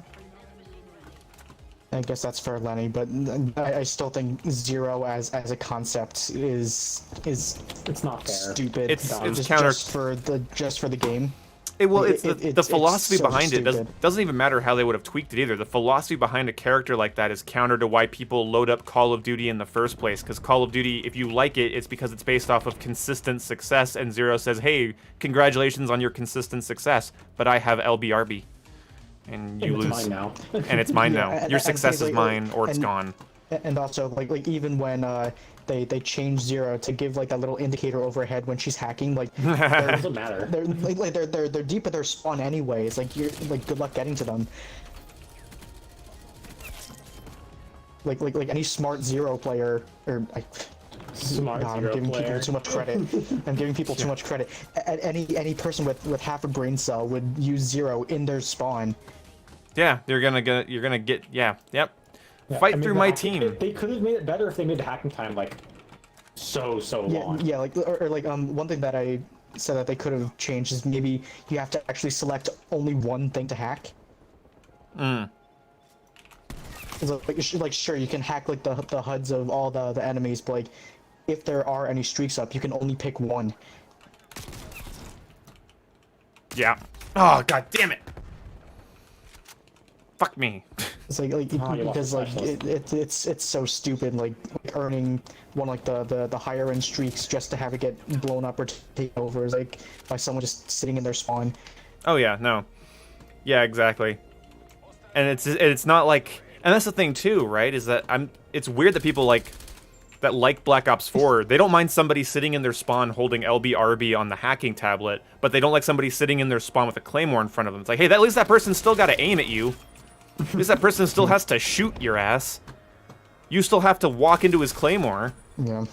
Like, my chat gives me nothing but shit because I'm the just adapt guy, and if I don't throw on spotter after I die by 2 claymores, everyone's like, what the fuck are you doing? And it's like, damn it, you're actually kind of right. What the fuck am I doing? Why haven't I thrown on spotter yet? Whereas, like, what am I supposed to do with the hacking tablet? Like, why haven't I stopped calling in streaks yet? Fuck you. That's so bullshit. You know, I'm getting angry. I'm getting angry. Bringing back. What is that Press spawn promotion. protection, dude? You just tanked 2 War Machine shots. Whoa, okay. Yeah, Lenny's bringing back all my repressed emotions about Black Ops 4.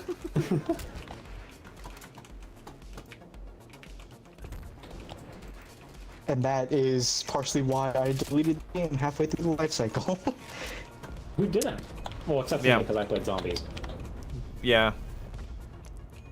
It's nice Yeah, that like, Treyarch I puts will zombies give in their... Cobra credit. It hasn't pissed me off enough for me to actually just get rid of it. Well, Milquetoast will rarely piss people off. Like, it's annoying, but it's not, like, anger-inducing. It's so mediocre that it's just like, whatever. Oh yeah, I think you were about to say something about zombies again. It's a good thing Treyarch has zombies in their games, otherwise, like, there wouldn't be a reason to keep them installed past the 6-month period. Pretty much. Like, you know how many people I've heard just be like, yeah, I did, yeah, Black Ops 4 might suck, but it had zombies. It's like, it did. Yes, it did. What if it didn't? Right? Oh, God. A Black Ops 4 with only Battle Royale and that MP. God. So bad. Hell, and a lot of zombie players bitch about Black Ops 4 zombies, so, like... Yeah. But they So got even it. that isn't perfect. Yeah. I mean, most people who want to play zombies get it at launch, though. Yeah. Still Well, waiting see for that the game. standalone Treyarch zombie game. Apparently, according to some leakers, that there is a standalone zombie game actually going to be happening, except it's for mobile. What a joke. Get fucked. What an absolute joke. This guy full auto. Yep, he's full auto. Yep, nothing I can do there. Oh my god. Alright, see the next one. Yep, nothing I can do there. Nice. Okay. At least you style points. You get style points at the end. The SMG needs to go, though. Or just the full auto. The full auto part needs to go. Yeah. EMP drone was supposed to drop in a building. though? Yes. Isn't the burst a 3-round burst, so it's gonna Yeah. one burst anyway? It's a 3-round burst, but because it's a burst, like, if you miss a shot, then you need to get a new burst. Yeah. Oh, you just Yeah. spray in the general direction, you're good to go. Sorry about that horrible burp. Because like on the muzzle attachment. Leave Cold War because my connection's kind of poopy. So Okay. I'll stick around a little longer though. Okay. Okay. On the stream.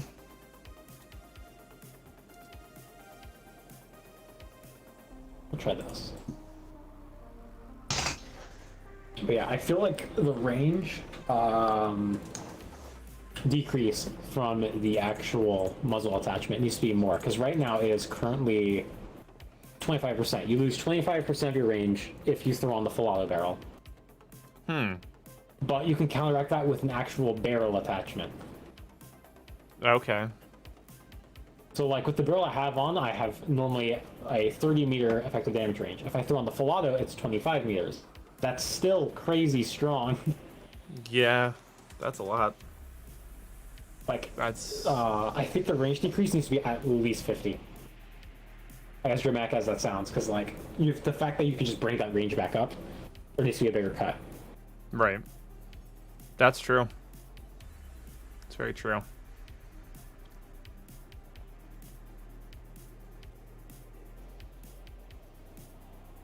All right, Lenny, have fun, buddy. Oh, I realized the sun's going down, so the light on the window from the window's gone. I turn up my ring light a little bit. There we go. Blind myself. Hey, standoff. Haven't played standoff in a second. Have you played on this game yet? Yeah, no, I've you did, had okay. multiple play sessions on this. Yeah, I played through that season. I didn't even season get past 3, right? tier. Yes, I think I didn't even get to, I didn't even get to tier 10 last season. Yeah. Can we go back to final kills instead of play the game? I don't know. I don't mind either. Honestly, I don't mind, because sometimes like I know it's not a perfect system, but sometimes you know when you've gotten it and then you're right, and I think that feels good. Like you know you just got the play of the game. Yeah, I like the MW system where it's But then sometimes you're wrong, and then you get just cheated out of the play of the game. It's like, Yeah. oh, I got 2 kills that were like 10 seconds apart. Play of the game. Depends on what I'm eating. I think that I'm an happens- American. Depends on what I'm eating. He's asking if I like hot dogs or bratwurst, but I'm gonna say depends on what I'm eating. Wow. Anyway. Sorry. I interrupted you. Oh, good. I'm Good. gonna see. How much recoil? Oh, are you fucking kidding me? The task force barrel that's supposed to increase recoil just doesn't. That's good. This thing has like no recoil at all.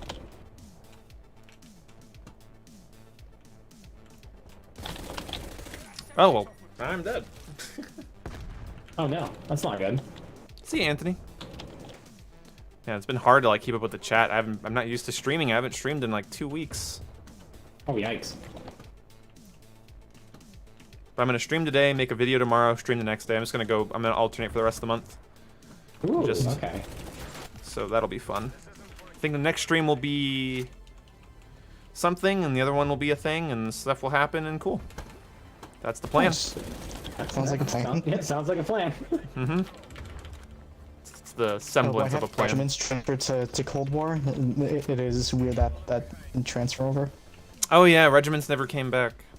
Yeah. Ah, Yeah, and it's really weird because Treyarch was the first to actually implement that sort of thing. I think it was in Black Black 3. Ops 3. Yeah. Yeah. You didn't Yeah, get that same. much speed, but it existed. So What like, the fuck? It was Treyarch who started it. So like, why didn't they bring it back? I just ran into the biggest fucking psycho I've seen on this game. yeah, I saw you got noob tubed. He's running around with a Molotov in his left hand and a China Lake in his right hand. Anarchy. Pretty much. Holy shit.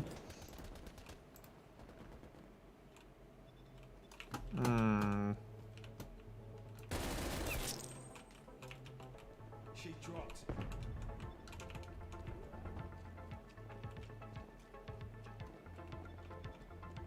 Fuck.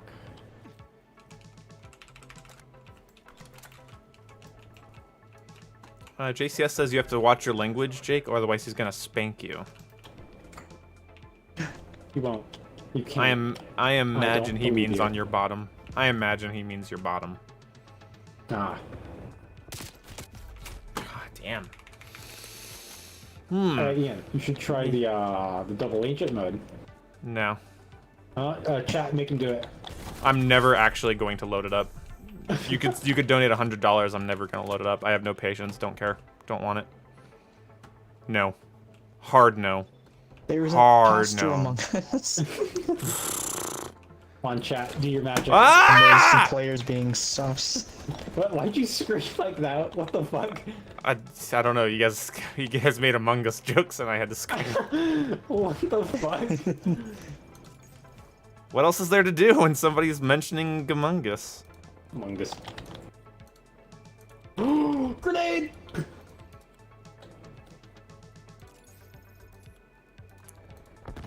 Oh, Carl, if you're looking to get into Star Wars, if you have time, I recommend watching the Clone Wars on Disney Plus. If you Just have get it. Disney Plus and watch everything. They have a list on Disney Plus. They have everything in order. Just watch. Just watch. Just shut up and watch it. Don't even talk about it afterwards. Be the only Star Wars fan that's able to watch it and not share their fucking opinion about it. Just shut up. Sit in your room quietly. Shut up, watch it. Jim. Don't even laugh when No it's funny. sharing. Don't cry when it's sad.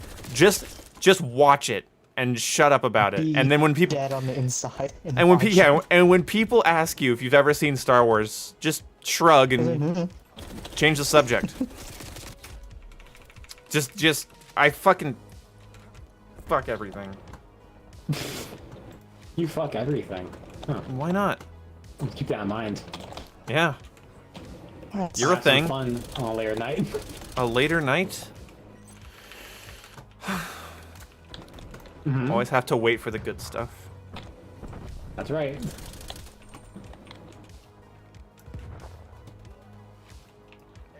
Uh-oh.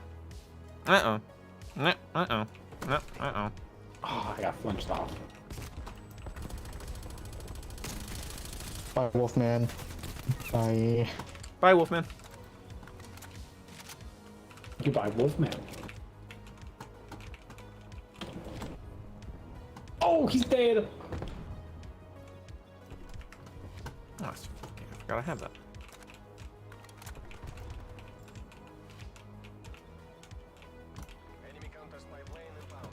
Oops, somebody's in this here building. There's so many bad people in the middle building. There's like 3. Oh my god, you just die so fast in this game, Jesus. It's an SMG. It's just not fair. Carl, don't be a tard. Google up the chronological order. Google it up. Or you can Release keep order or it simple for chronological yourself. order? Just go in episode order. Yeah, I would say. Well, that's what chronological. That's what chronological is. Or oh wait, do you mean release order? I don't. You can either go release order or just like episode order. Yeah. Wait, what? Yeah, those are different. Like Yeah. like Okay. episode 1, 2, 3, 4, 5, 6. Okay, so or yeah, you could do canonical. 4, 5, The- 6, 1, 2, 3. Okay, yeah, that's the chronological order. Okay, chronological and release is different. That's how it's usually talked about.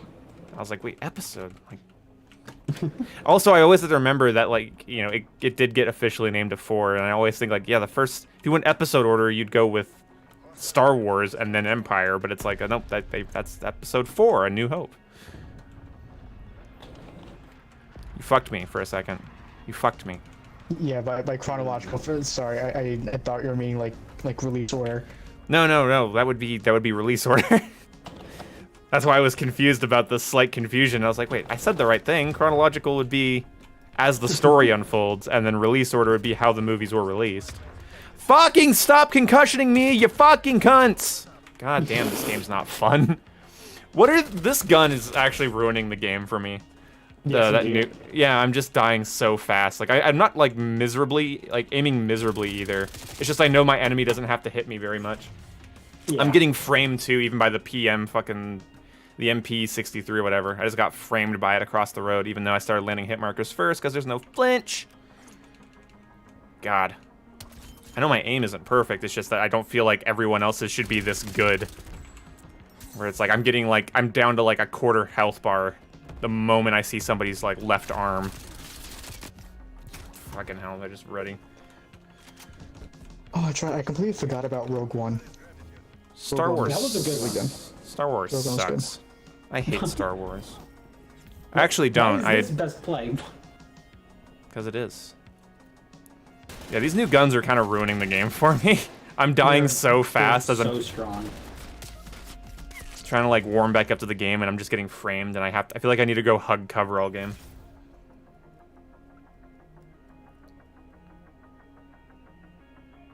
Yeah, I would honestly, I'd say the best viewing order for Star Wars is 4, 5, 6, 1, 2, 3, Rogue One. Yeah. And I think honestly, if that's the only thing of Star Wars you ever watched, that would be fine. Like, there are good elements of the Clone Wars and even good elements of Rebels, and there's good elements of... I even enjoyed the ride, so to speak, of watching Solo. It's just that I can't... I actually still haven't watched Solo. I actually enjoyed haven't it. gotten around to watching Yeah, it. it's a good adventure. It's got good actors in it, and so it's just a good sci-fi action movie based in Star Wars. Is how I look at it. As a solo movie, as an actual movie about Han Solo, I didn't get that vibe because that actor is so removed from Harrison Ford's mannerisms. But it's fine. It's a good movie. It insists upon itself, Lois. I did not care for The Godfather. I can't... Like, my problem with Star Wars now is I keep saying it, but ever since I figured it out, it was like a light bulb. I'm like, what is it about modern Star Wars I don't like? It's not nostalgia, because it's like... I actually like some of the new stuff they've done, but it's just that, like... And I like some of the new plots. It's like the problem is that Star Wars only exists to reference itself. And I really get... I'm gonna die as a Star Wars fan if that remains to be the same thing. Like, all Star Wars does now is go, hey, here's a gap we didn't fill, and here's a gap we didn't fill, and here's a gap we didn't fill, and this person says this person's name, and everyone in the audience comes simultaneously. It's like, God, like, I hate too much cum. Like, Last Jedi sucked, but at least Rian Johnson wasn't so focused on making Star Wars reference itself. It did new weird things instead of its old weird things. And the problem with like Force Awakens, it's like, oh wow, that's all of the old weird things. And I don't know, I'm not trying to stand up for Last Jedi too much. It has good concepts, but like the entire sequel trilogy, great concepts, good acting even, just a terrible execution of filmmaking, like in terms of like editing and like how to film a shot, how to film a scene, I should say. Like that's where it fucking fundamentally falls apart. But Star Wars used to be, so to put it simply, for those of you listening, the prequel trilogy is about the disillusionment of America. That's literally what it's about, because George Lucas lived through stuff like Watergate and Nixon and JFK assassination and what we were doing in Vietnam and the shady shit we were starting to do in the early 2000s, that was 90s and early 2000s in the Middle East. And so that's why the prequel trilogy is just all corruption and conspiracy and politics. And the original trilogy is way more about archetypal things like cowboys and samurai. That's literally what it is. It's sci-fi cowboys, Han Solo, Chewbacca, and cowboy samurai. That was an amazing frag. That airbursted me directly in my mouth. It really did. That was awesome, actually. I can't even be mad about that. That was a good throw. Yeah, no, it's rough because like Star Wars used to reference life, and now it seeks to reference itself. And isn't the lore more interesting than making a good film? It's like, no, you can't make a cool universe and then have it exist to only reference itself through lore. I actually don't need to know everything about Han Solo. I actually don't need to know every adventure that Anakin ever went on and how the Force works and everything. And hell, there was like, and Star Wars fans had an original problem with that. Midichlorians. That was the big problem. The midichlorian problem was like the first time Star Wars fans were like, hey, you know what? Can you stop ripping the magic out of my favorite franchise? Thanks. Not everything needs to have some deep lore explanation. And then also Star Wars... imagination factor. Yeah, and also Star Wars... Special. Yeah, well, Lucas made it such a product that if something wasn't well received, he didn't stick to it. He didn't stick to it like a story writer or a filmmaker. He just retconned it. Like, when did you ever hear the word midichlorians used in canon after Phantom Menace? I think maybe there's 2 mentions. Sith Jar Jar. I wanted Sith Jar Jar to be a thing, but whatever. Either way, it... Oh, god damn it. Like, that's the thing, is you just don't need Star Wars to be lore. That's why I think Bad Batch is boring as shit. It's like, I don't need more stuff that fills in blank spaces between 3 and 4. I just don't need more Star Wars lore and characters saying other characters' names. Like, it is cool to see it in some ways, but it's oversaturated. It almost ruined Season 7 of Clone Wars for me. It's like, I already know what's happening. I already know what happens in the story. You're filling in blank spots that fills my childlike nature with glee, but as like an actual piece of art, it's like, I get it. That's why, and I think everybody else gets it, because everybody's favorite part of Clone Wars Season 7, it's nothing to do with Anakin. Or the Bad Batch. It's Ahsoka and Maul. But it's still gap filling. The whole time it's fucking gap filling. I think why people like Mandalorian is it's gap filling to a degree, but it's so far from the other end of the gap that it's more like, hey, this is just an original. Yeah, It's a Star Wars story. It's a cowboy gap-filling, story, but too. It's in a different gap. It's also in a different gap, but it's an archetypal cowboy story. And hell, like every old Western you ever watch, like at least most of them, will happen just after what? When's the time period? Just after the what? Seriously, go watch a Clint Eastwood movie or a Western. What time period is taking place during? What just happened? A civil war. Yeah. And what happens in Mandalorian? It's after Episode 6, the end of the Galactic Civil War. That's when they called it a civil war, not a resistance against the fascists. They called it a civil war. Because everything's a power struggle now because postmodernists took over Star Wars, but that's not important. The important thing is that Mandalorian is an archetypal breakdown of somebody dealing with their culture and their dogma and essentially their religion, and having to be bigger than that, being bigger than themselves to take care of a small child. That's archetypal. Being bigger than their culture while still honoring it. That's Din's, keeping his helmet on but taking it off when he needs to.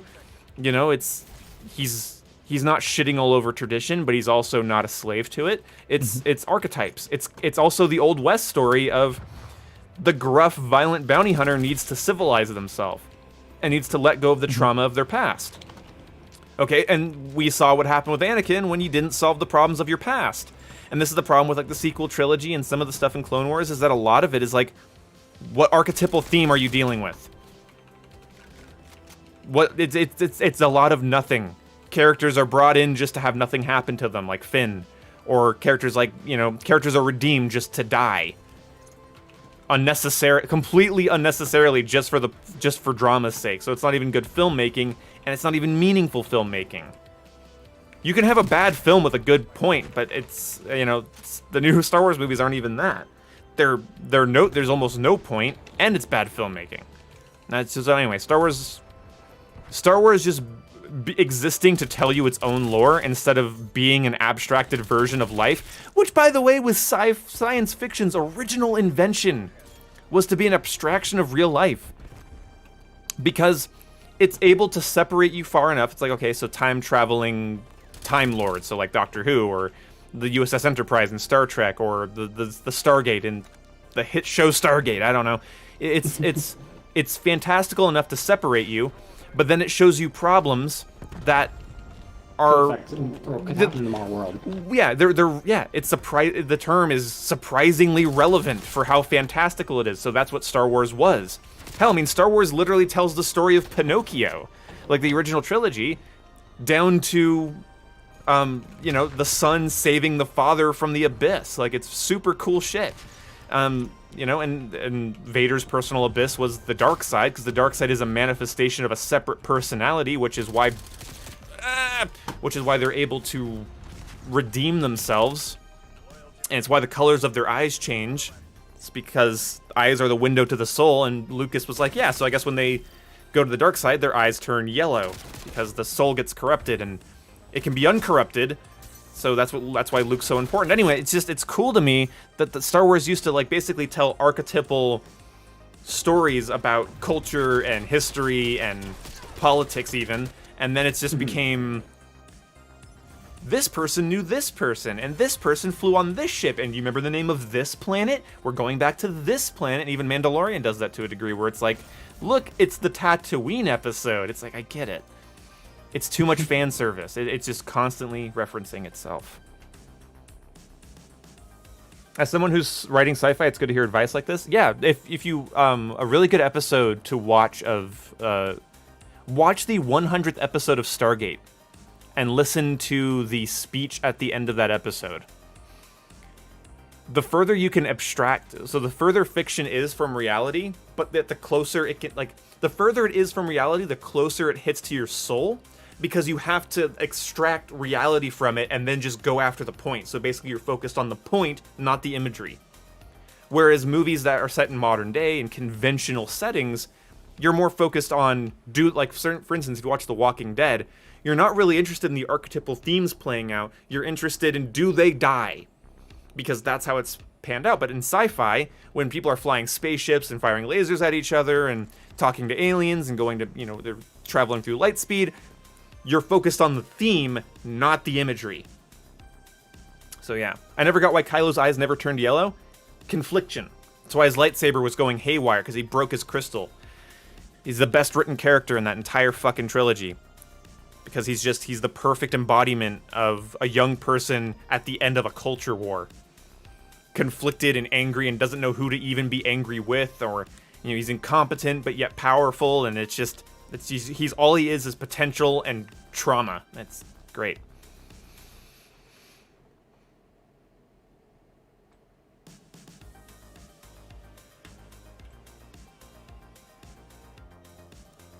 What gap would Clone Wars Season 7 fill? The one literally, like... During the before, gaps of Season Episode 3. Or Season 3. Episode 3, yeah. It's filling the gaps. It's like the simultaneous... Yeah. It's a simultaneous gap filling. Mm-hmm. Why this is happening sort of deal. Mm-hmm.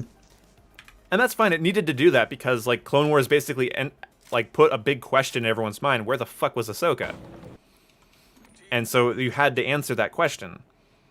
Unfortunately, the season wastes all of your time until it actually gets to the Siege of Mandalore arc, and then it's worth watching, I think. It's enjoyable up to that point. It's entertainment, but it's not like an actual meaningful Star Wars plot until they get to the Siege of Mandalore. Unless you want to watch women, like, not know how to cooperate with each other in a prison setting, which that arc was boring as shit. No, yeah, like, I hated that one episode, though, because, like, they're in the prison cell, then at the end of the episode, they're back in the prison cell. It's like, yep. Nice. Zero progress was made. Yeah, and there was no good character moments in it either. Do I live just to die? God, everyone's so much faster. What is Stargate? I am not Google. Yeah, I recommend you look it up. It's a show about so basically the idea of Stargate is that ancient tyrannical aliens posed as gods when they came to Earth, which is where basically the show presumes that the mythological gods of, like, Egypt or Norse mythology, for instance, were actually aliens that came down and sort of presented themselves as gods, and some were kind and some were tyrannical. Anyway, what they did is they then grabbed up people and spread them throughout the universe and used them as slaves. So, like, you have, like, so you have, like, some, like, medieval age people that got stuck on a planet because they got basically pulled from Earth and got stuck on a different planet. And then you have, like, Vikings that got pulled from a planet, pulled from Earth and put on a different planet by a group of aliens pretending to, manifest themselves as Norse gods. It's very cool. It's actually a very cool story. Like, pyramids are, like, the landing platforms for spaceships and shit. It's very cool. So anyway, the Air Force uncovers the Stargate, which those aliens use to basically go between worlds, and adventure ensues because they have to go to the different worlds and basically let people know of their own culture, their own history, and to tell them to not worship the false gods, which are still, doing their evil shit thousands of years later. Yeah, it's very cool. It's a fun play on, like, history, science fiction, and mythology. It's very cool. Very cool stuff. I watch them. Yeah, it's cool. Like, because it does stuff like it explains the Roswell incident. Like that kind of stuff. I love when sci-fi does that, where it's like, this is what Roswell really was. This is what the pyramids really were. This is what's actually in a sarcophagus. And, this is why they think this god controls thunder, and it's super fun. And it's, like, it's kind of cheesy, but it's, like, endearing because it's written by a really, somebody who knew how to match endearingness with cheesiness. But then as it goes on, it gets like more and more action packed and kind of violent and kind of cool. And Jason, it's full of P90 porn. All the main characters use P90s. It's very fun. Nice. There you go. That's why you'll like it. You'll be like, Yeah, ah. like, I also like my mythology, so that should be. Oh fun yes. watch. Yeah, it's fun. It's a very fun story. And it's a good to binge because you get it's I think 17 seasons. 10 of Stargate SG-1.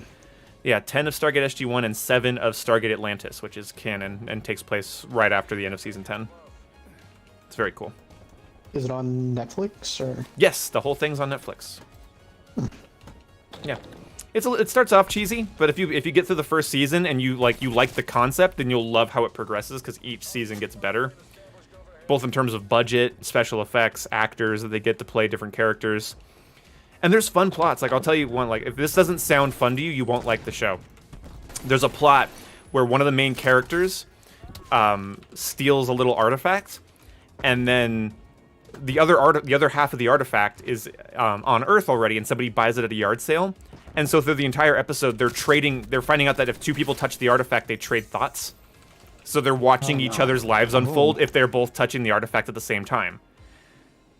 And it's a really funny episode too, because it's a super casual episode where it's basically just like, it's like, I can see this person's life, and this guy's like, I can see this person's life, and they don't really know how that's manifesting. And it's an average person seeing the life of an Air Force, essentially an Air Force agent going to other planets, and then the other person's just seeing an average middle-aged husband's life, and it's weird. It's very cool.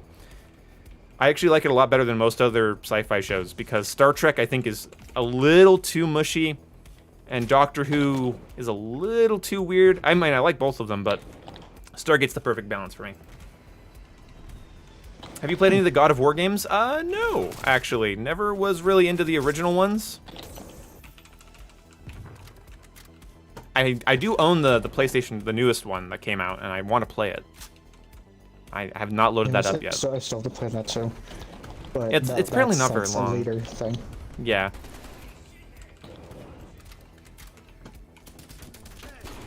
I pissed off Woods. Where the fucking god damn! I just feel like every other bullet from my gun is just not coming out. I have like, wow. Did you like Jedi Fallen Order? It was a bit of a waste of time plot-wise, but I enjoyed the act of playing through it. Yeah, the gameplay was fun. The story was like, really? Yeah, you could have ended that a lot better. But I like the characters, and I want to see what they do with it, and I don't regret playing it. I kind of regret paying full price for it. That's the only thing I'd say. Is like, by the time I was done, I was like, that's not something I'm ever going to replay. Maybe, maybe if I'm ever in a really Star Wars mood. I mean, there was a Series X update, like an actual official Series X update out for it. It's apparently very beautiful. Yeah, and it runs like fucking butter, which would be nice because it ran like shit when I owned it. Or when I played it, but like, yeah, I don't know. It's a thing.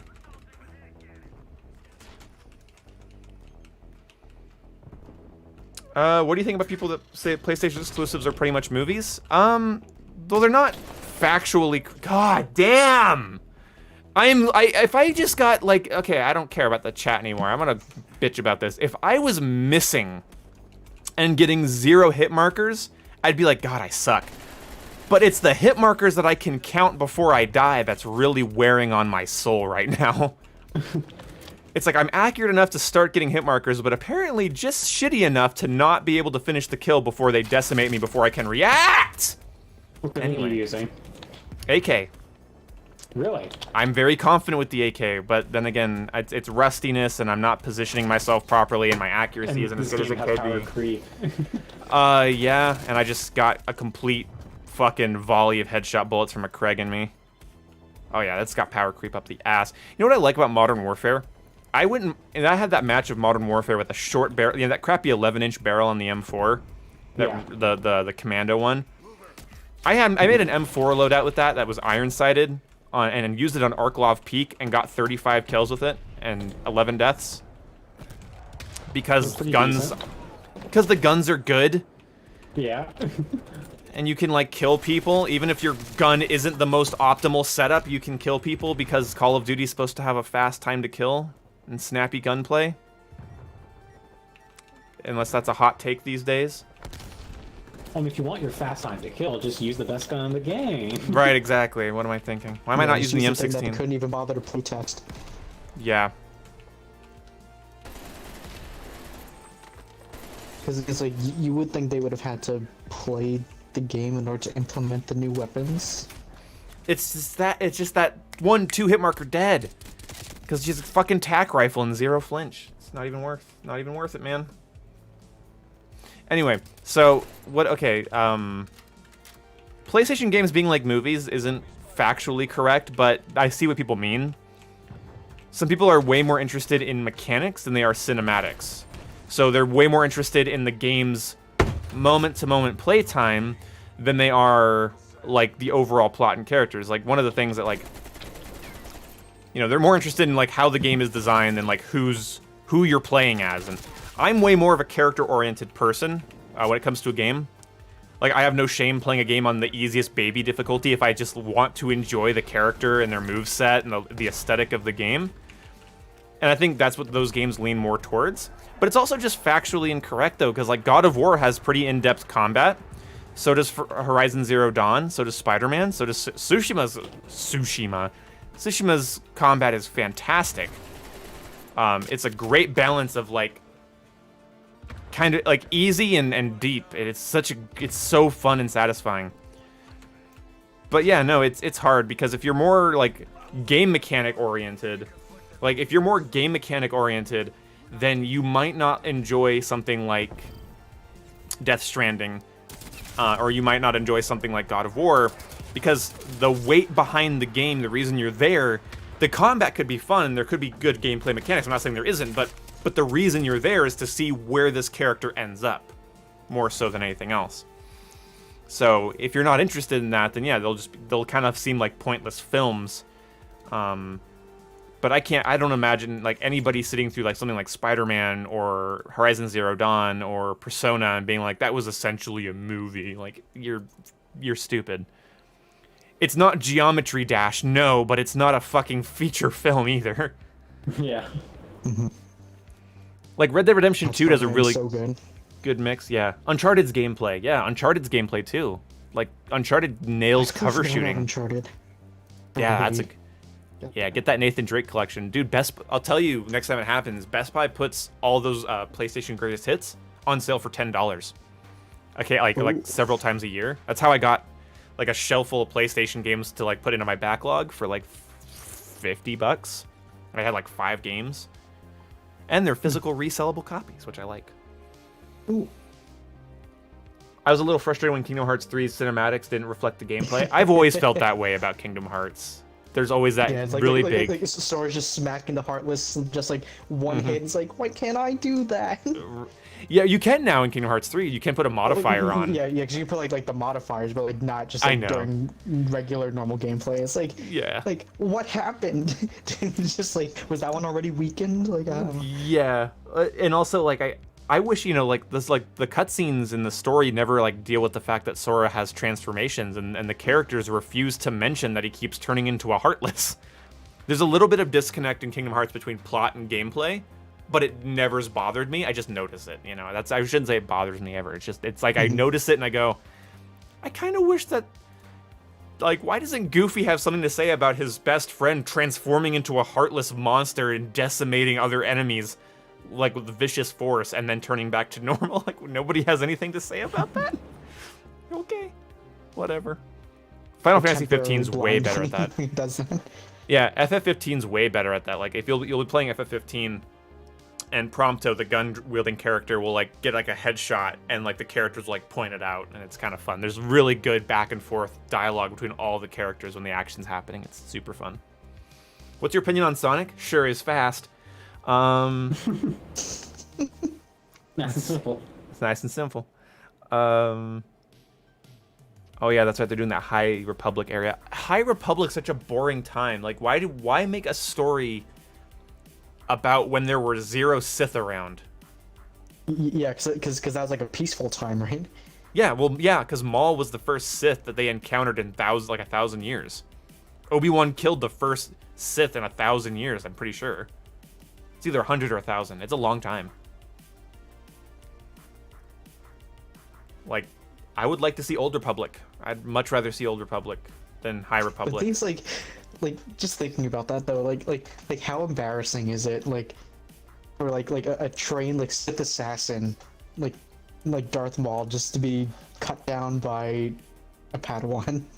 He gets cut down by Obi-Wan twice for the same reasons, misdirection. But still, like, Well, it's more of a testament. It's less embarrassing about Maul and more of a testament to Obi-Wan, I think. If you think of it, look at it that way. I know it is embarrassing for him, but it's also like I'm not disagreeing really. It's just that I think that just means Obi-Wan's badass. It doesn't mean Maul fucked up. It's just like, damn, Obi-Wan's a king of misdirection. Think about, okay, how does he take out Grievous? How does he take out Maul in Rebels? How does he take out Maul in Phantom Menace? And that's why that's why he can never fight Dooku. Because like Dooku already knew him personally. So it's like, no, you're no. Obi-Wan's a lot trickier than he lets on, and he's always tricky. He fools the Sand People in Episode 4. You don't need to see our identification. These are not the droids you're looking for. It's mind tricks. You know, he's skilled with a blade, but he's way, way better at misdirection, which is why he taunts Anakin at the end of 3. Because what does Anakin do when Obi-Wan tells him not to do something? The exact thing he tells him not to do. So Obi-Wan knows by saying, do it. yeah, as soon as says, don't try it. He knew he was gonna try it. That's why he screams the way he does. It's like, you fucker. Like, you're so damn predictable. And then it's funny too, because that's honestly kind of how Anakin takes out Palpatine. Is he just hits out of left field. It's completely out of left field the way he takes out Palpatine. It's cool stuff. Oh, what the fuck? From what I hear, the High Republic is the writer's cringy version of a left-wing utopia and with sentient rocks? Ugh. Rocks? I hate Star Wars. I can talk about it for hours and talk about everything I love about it, but then I hear something about it and I'm like, I hate Star Wars. Sick of it. No, Mr. Bean. I wasn't. Thanks for asking, though.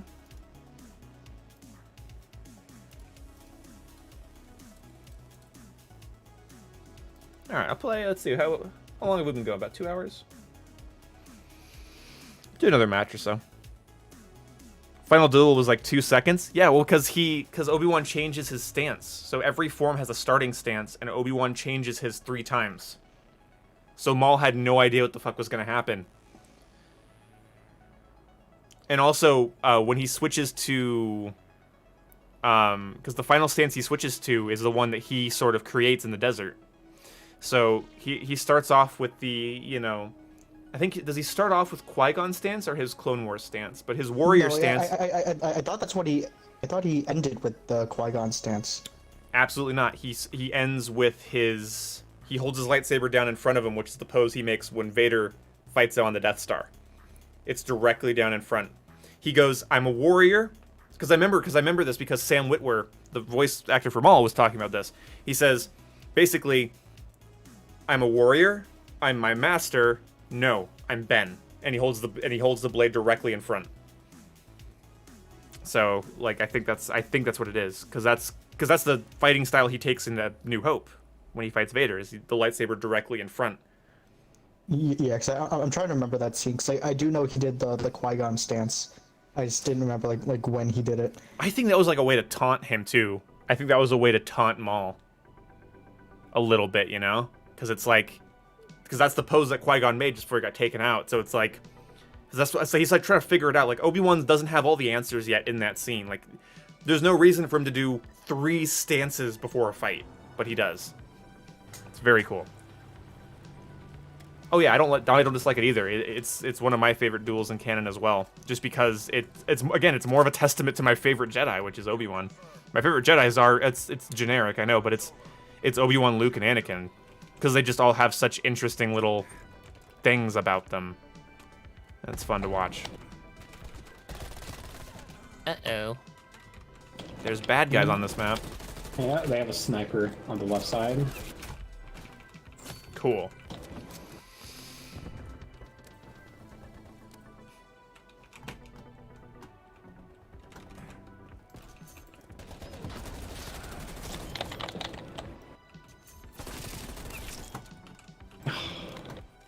They have 2 snipers on their team. Okay. This is getting out of hand. Now there are 2 of them. Yeah. Oh, why? I did not expect that to be a sniper pushing up that far into our spawn. I saw the glint. I saw the glint and I was toast. Birds is like actually like I think one of the top snipers now in this game. Yeah, I used it after they buffed it, and I actually did like it. Same here. I've almost unintentionally gotten gold. Because of how much I've used it. Teammate, you stood right in front of me, you dumb bitch. Whatever. Teammate to the team. Whoa, whoa, whoa! Fuck, I didn't know you pushed.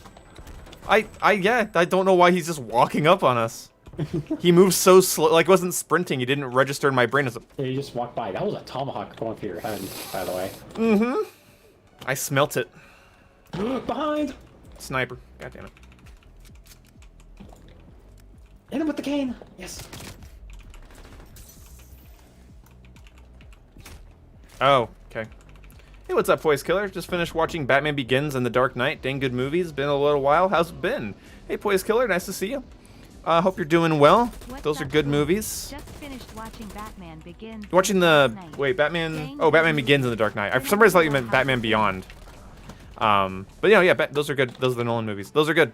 I've been pretty good. A little stressed out, a little busy.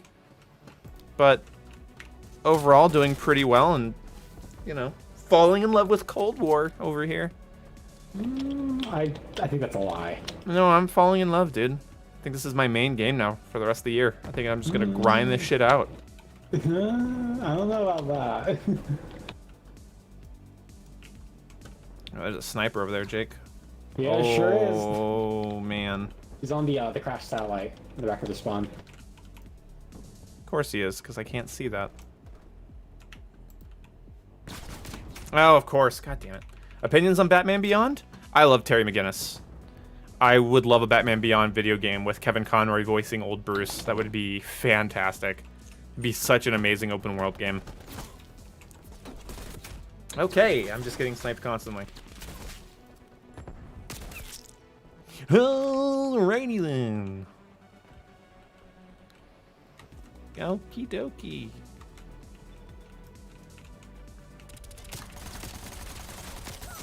I'm gonna get into the spawn. Maybe I can root him out. Maybe. Oh, I got one of them. There's Nice. the second one. Oh, I'm just gonna come back though, of course. Yeah, it being their spawn and all. Yeah. Starting The to crave an bastards. arena shooter. Keep them snipers away.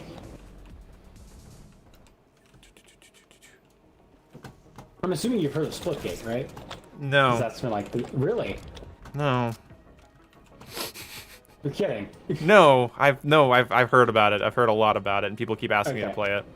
Oh, okay. I haven't looked at your comment section, so. Oh I no, don't it's know. all on my Twitter. It's I think the last stream I did 2 weeks ago, it was constantly asked, and I'll play it. I don't know if it's gonna be my thing because I have too many shooters I have to cover, but I'll try it out. I mean, it's an arena shooter, so. Yeah, no, it'll probably be a Wait, it'll that's like the Halo Portals. portal. Yeah. it's like Call of Duty with portals more than Halo. There's not fire weapons in it? Yeah, but it's not. It doesn't have anything else. It's like Call of Duty Halo Portal. Let's just leave it there. It's not that time. It doesn't have that Halo dance gameplay from what I've seen.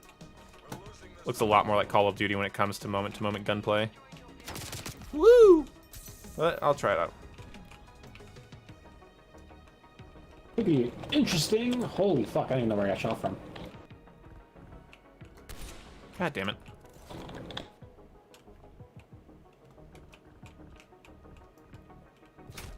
Oh, and you're behind. What the fuck is this map? I have not been able to predict the locations of enemies this entire fucking match.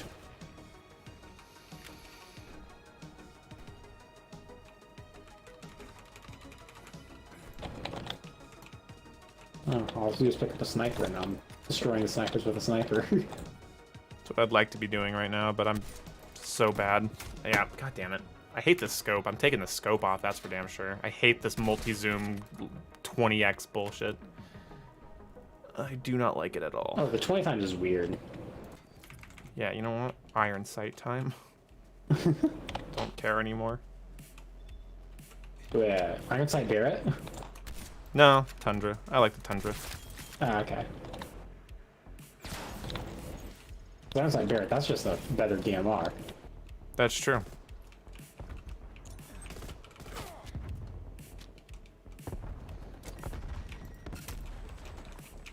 Oh, that's right. The Diablo 2 remaster is coming out Soon. next month. Yeah. Yeah. It's already on Battle.net.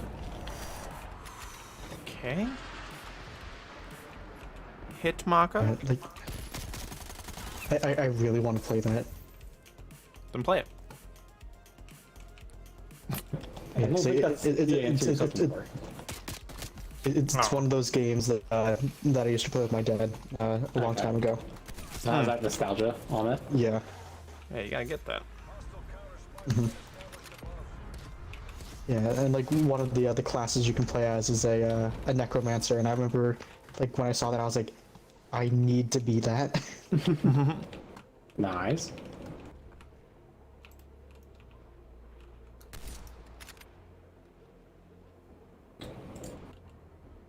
Yeah, and there's multiplayer, so if you guys okay. want to play it too. But is there crossplay? That's the real question. That I'm not sure. I don't know. Ah.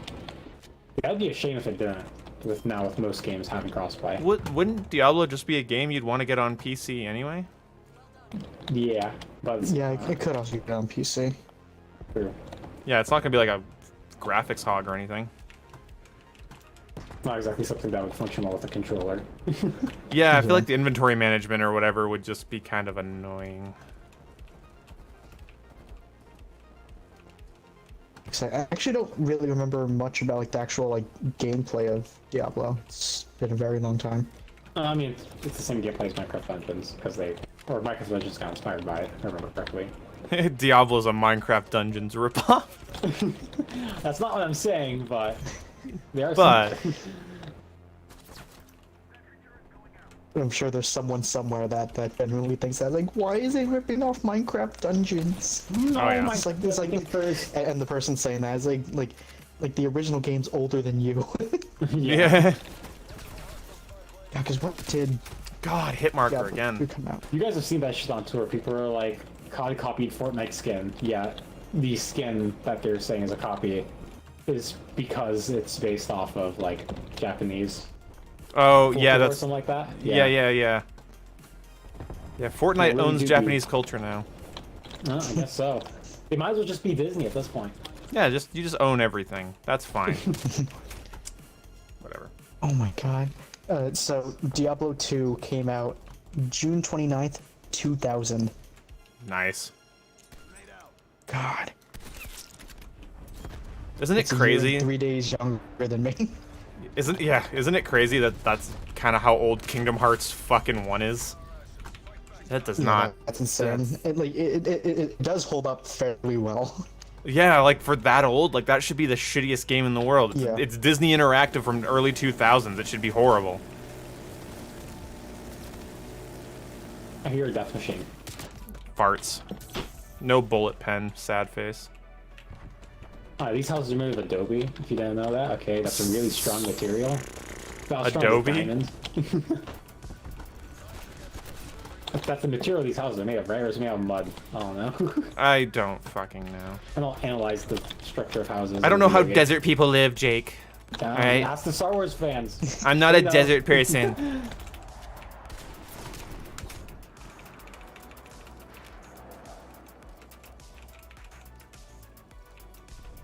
I got a cane! It's funny because like when I've been playing Avengers with Kyle, he plays as Captain America a lot. I'm like, oh my god, it's the guy from Fortnite. Some people unironically think that. Some people unironically think Master Chief is from Fortnite. No, no one does. Like maybe someone under 10. Yeah, under 10, yeah, but like... That's not people. Those people still... Oh, those aren't people, okay, gotcha. You know what I mean? Like, that's not like Those a people's things. opinion. You know some people think Santa's real? I mean, 5-year-olds? Yeah! Those retards! Yeah. Why do I have Shadman as my prestige logo? What's up? Why did I You supposed to just ruined some child's night. I know, I'm sorry. Why is the Prestige 6 logo Shadman? I just noticed that. That's interesting. He's doing it. Huh. He does nothing wrong. He's a good boy.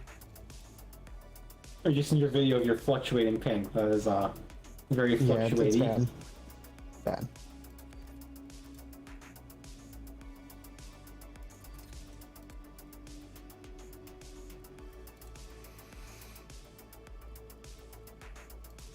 But no, like, it is crazy to think that like we're old. We are old. Yeah. Some stuff that just doesn't register with some people anymore. It's also not good for kids, right? Because like some people were saying that this is out of most times in history, this is a time that parents have the most options to disconnect from their children. And we're starting to notice it. Yeah, with children being Among Us. Well, not even just That that. shit. Like, oh yeah, but it's got 4-year-olds spending their afternoons on iPads, and you know, it's sad. It's actually really sad because like so early IQ testing, like the amount of IQ testing you can do on like a small child, so like 2 and up to like around 7 or so, their IQs are not where they should be. Even if their academic performance is good, their IQ isn't where it should be. So they're missing which means for a child that means they're missing social cues. And it's like, oh, there's no question as to why. I go to my local Walmart in my red ass state, and go to a local Walmart, and it's just kids sitting in shopping carts. They're old enough to take up the entire shopping cart, and they're chubby little shits, and they're on their phones watching Let's Plays while their parents buy groceries. I'm like, you're not socially clued in at all. I'm watching Minecraft. I'm watching Minecraft. It's sad. It's very strange, and like it's like so. Imagine, dude, if you're born in 2005, you're god damn fucking it. luck, brother. Good fucking luck, because when you're 5 years old, YouTube will have been 5 years old, and your culture and social media and how we spend time with our kids has drastically began to shift around then. So yeah, it's good luck, brother, indeed. Oh, I'm better. Fuck you, I'm better. Fuck you, I'm better. Like, kids playing video games, or being on like a phone or watching a movie isn't a bad thing. It's the fact that this is the first generation where like a young parent can just stick their kid in front of a TV all day. Yeah. And it just certainly doesn't help. You know, it really doesn't. And that's the thing is like, so, and then parents aren't doing the right things while in lockdown, and then lockdowns that are going on for too goddamn fucking long. It's like that's a bad mix. You have lazy parents and lockdowns. That's a lazy parent's fucking daydream. I don't have to take you anywhere. We don't have to do anything, and it's a good thing because I have a smart TV and it has Netflix Kids. Have fun. Yeah. It's Yeah, because the thing is, it's one thing if like the kids playing like video games, like almost like how I play video games with my dad. It's like right. It's like a family activity. Yeah, or like a kid having an hour of computer time was my thing. Like I used to play games on my family's computer when I was a kid, and like I did that, but it still hasn't supplemented. It's become my imaginary play, and that's how I enjoy video games. I really do. It's like when it comes to stuff like Dark Souls, Avengers, Red Dead, GTA, it's sort of like this little place where like the kid in me that would play with toys all day and make up scenarios and play them out, like, you know, or not all day. I did actually have an education, but you know what I mean. Yes. it's interesting because it's like I'm kind of playing that out in a way that allows my adult brain, which obviously doesn't have the same imagination neurons going on, and I do mean that technically. Like, so kids have, one of the reasons kids have such active imaginations, they're making like, I think it's like 1,000 neurological connections a day, and they're able to just completely imagine a reality and then make it real to themselves so that they react to it emotionally, and then they get immersed in it, and then they play out dramas in their own heads. It's crazy. It's super cool. Anyway. Oh, I know what you're talking about. Yeah. Like, you know what? I stared at some chickens for 2 hours. Well, that might mean you're just a little dumb, but that's fine. No, well, I don't know what staring at chickens means. But I do know that, for instance, there are certain, what would you, oh, wow, how's that not a hit? Oh, if a kid, okay, so when a kid goes into their room to play with a group of action figures or dolls or something, they're creating an abstracted reality and then playing it out as a drama. And that's why little kids have to play house, and they have to play doctor, and they have to play telephone, and they have to play pets. You know, you've seen little kids, they'll crawl around on the floor and pretend to be a dog, because that's how they're learning to empathize with dogs. Kids aren't wasting their time when they're playing. They're actually learning when they're playing. And you can really see in adults, even, if they weren't properly played with as kids. They're less social. And they're thin-skinned, and they're less social, and they're neurotic as hell, and they're paranoid as shit, which are, of course, technical terms. Paranoid as shit and whatever. But it's a fascinating subject, but now you can shut off the kids' imagination center. So instead of them taking figures or an area in the house or like a toy sword or whatever it might be, creating an abstraction and then extracting from it drama that really affects them, they can watch it unfold in front of them constantly and all day. And then they can watch something that makes them laugh, and they can watch something that fills the silence, and they can just sort of tune that the fuck out. They can tune out other kids, they can tune out their parents, they can tune out the supermarket. A kid learns a lot when you take an 8-year-old and say they can go down to the toy aisle by themselves. They learn a lot in that little trip.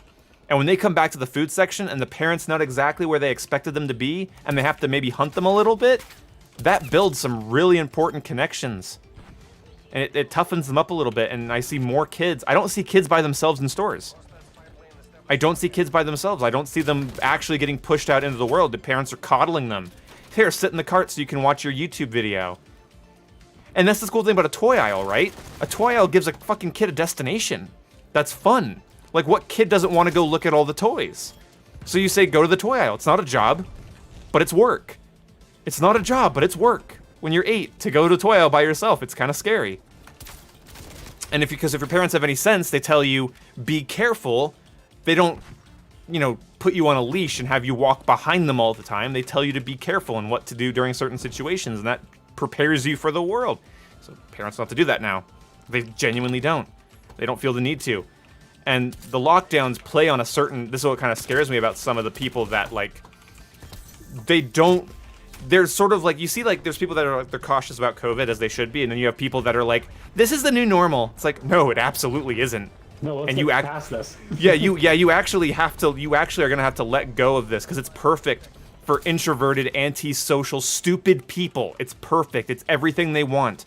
It's like when you're a kid and you're told to mow the lawn tomorrow, and you're like, okay, and you wake up and it's raining. Hell yeah. It's a permanent rainstorm on chore day for the wrong people, and people, they want to embrace it and live in it forever. It's very bad. Yeah, I honestly think that, like, one thing that I would want my, like, future children to really be into is reading. Yes. I was gonna say that too. That's so good. Yeah, because I remember when I was a kid, like, I used to, like, read all the time, but then, like, school kind of ruined it. kind of killed. Yeah, that's the thing I've heard a lot. Love for reading. I've heard that from every public school kid I've ever met, and like as a homeschooled kid who was always like, "What book do you want to read?" Maybe not that one. That's a little too silly. That's a little too Captain Underpants. What about something with less pictures and more, something you can do a book report on, Yeah. Oh, I got the kill. Okay. And yeah. A huge issue with like a school assigning a book to read is either you don't enjoy the book and then you don't read it, and then obviously you're only going through it just because the school wants you to, or you actually really enjoy it. You read it all the way through when you're not supposed to, and then like when you have discussions in class like about the book, you already know what's Yeah, up. you're not allowed to talk. You're not allowed to talk about it. Oh, that's So you're punished weird. either way. Or the things like you get those like book report assignments where you where like, oh, you can pick any book you want this time, so you're gonna pick like a book that you like, and then like, oh, you're gonna get graded on it. It's like no, that's stupid. It's like let people read because they like reading, and if you don't like reading, okay, whatever. Yeah.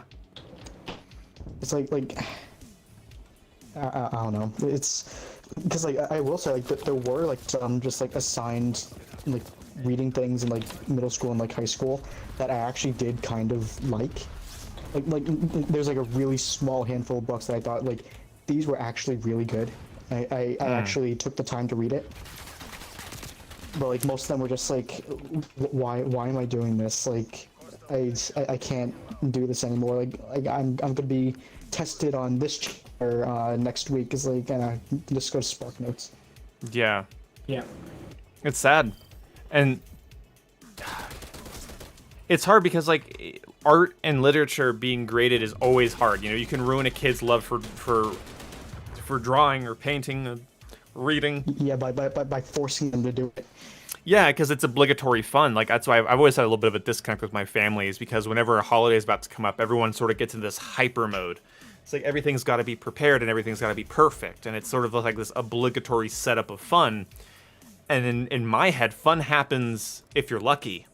You fall into fun. Fun happens naturally, It's not something you set up and meticulously plan for 7 days.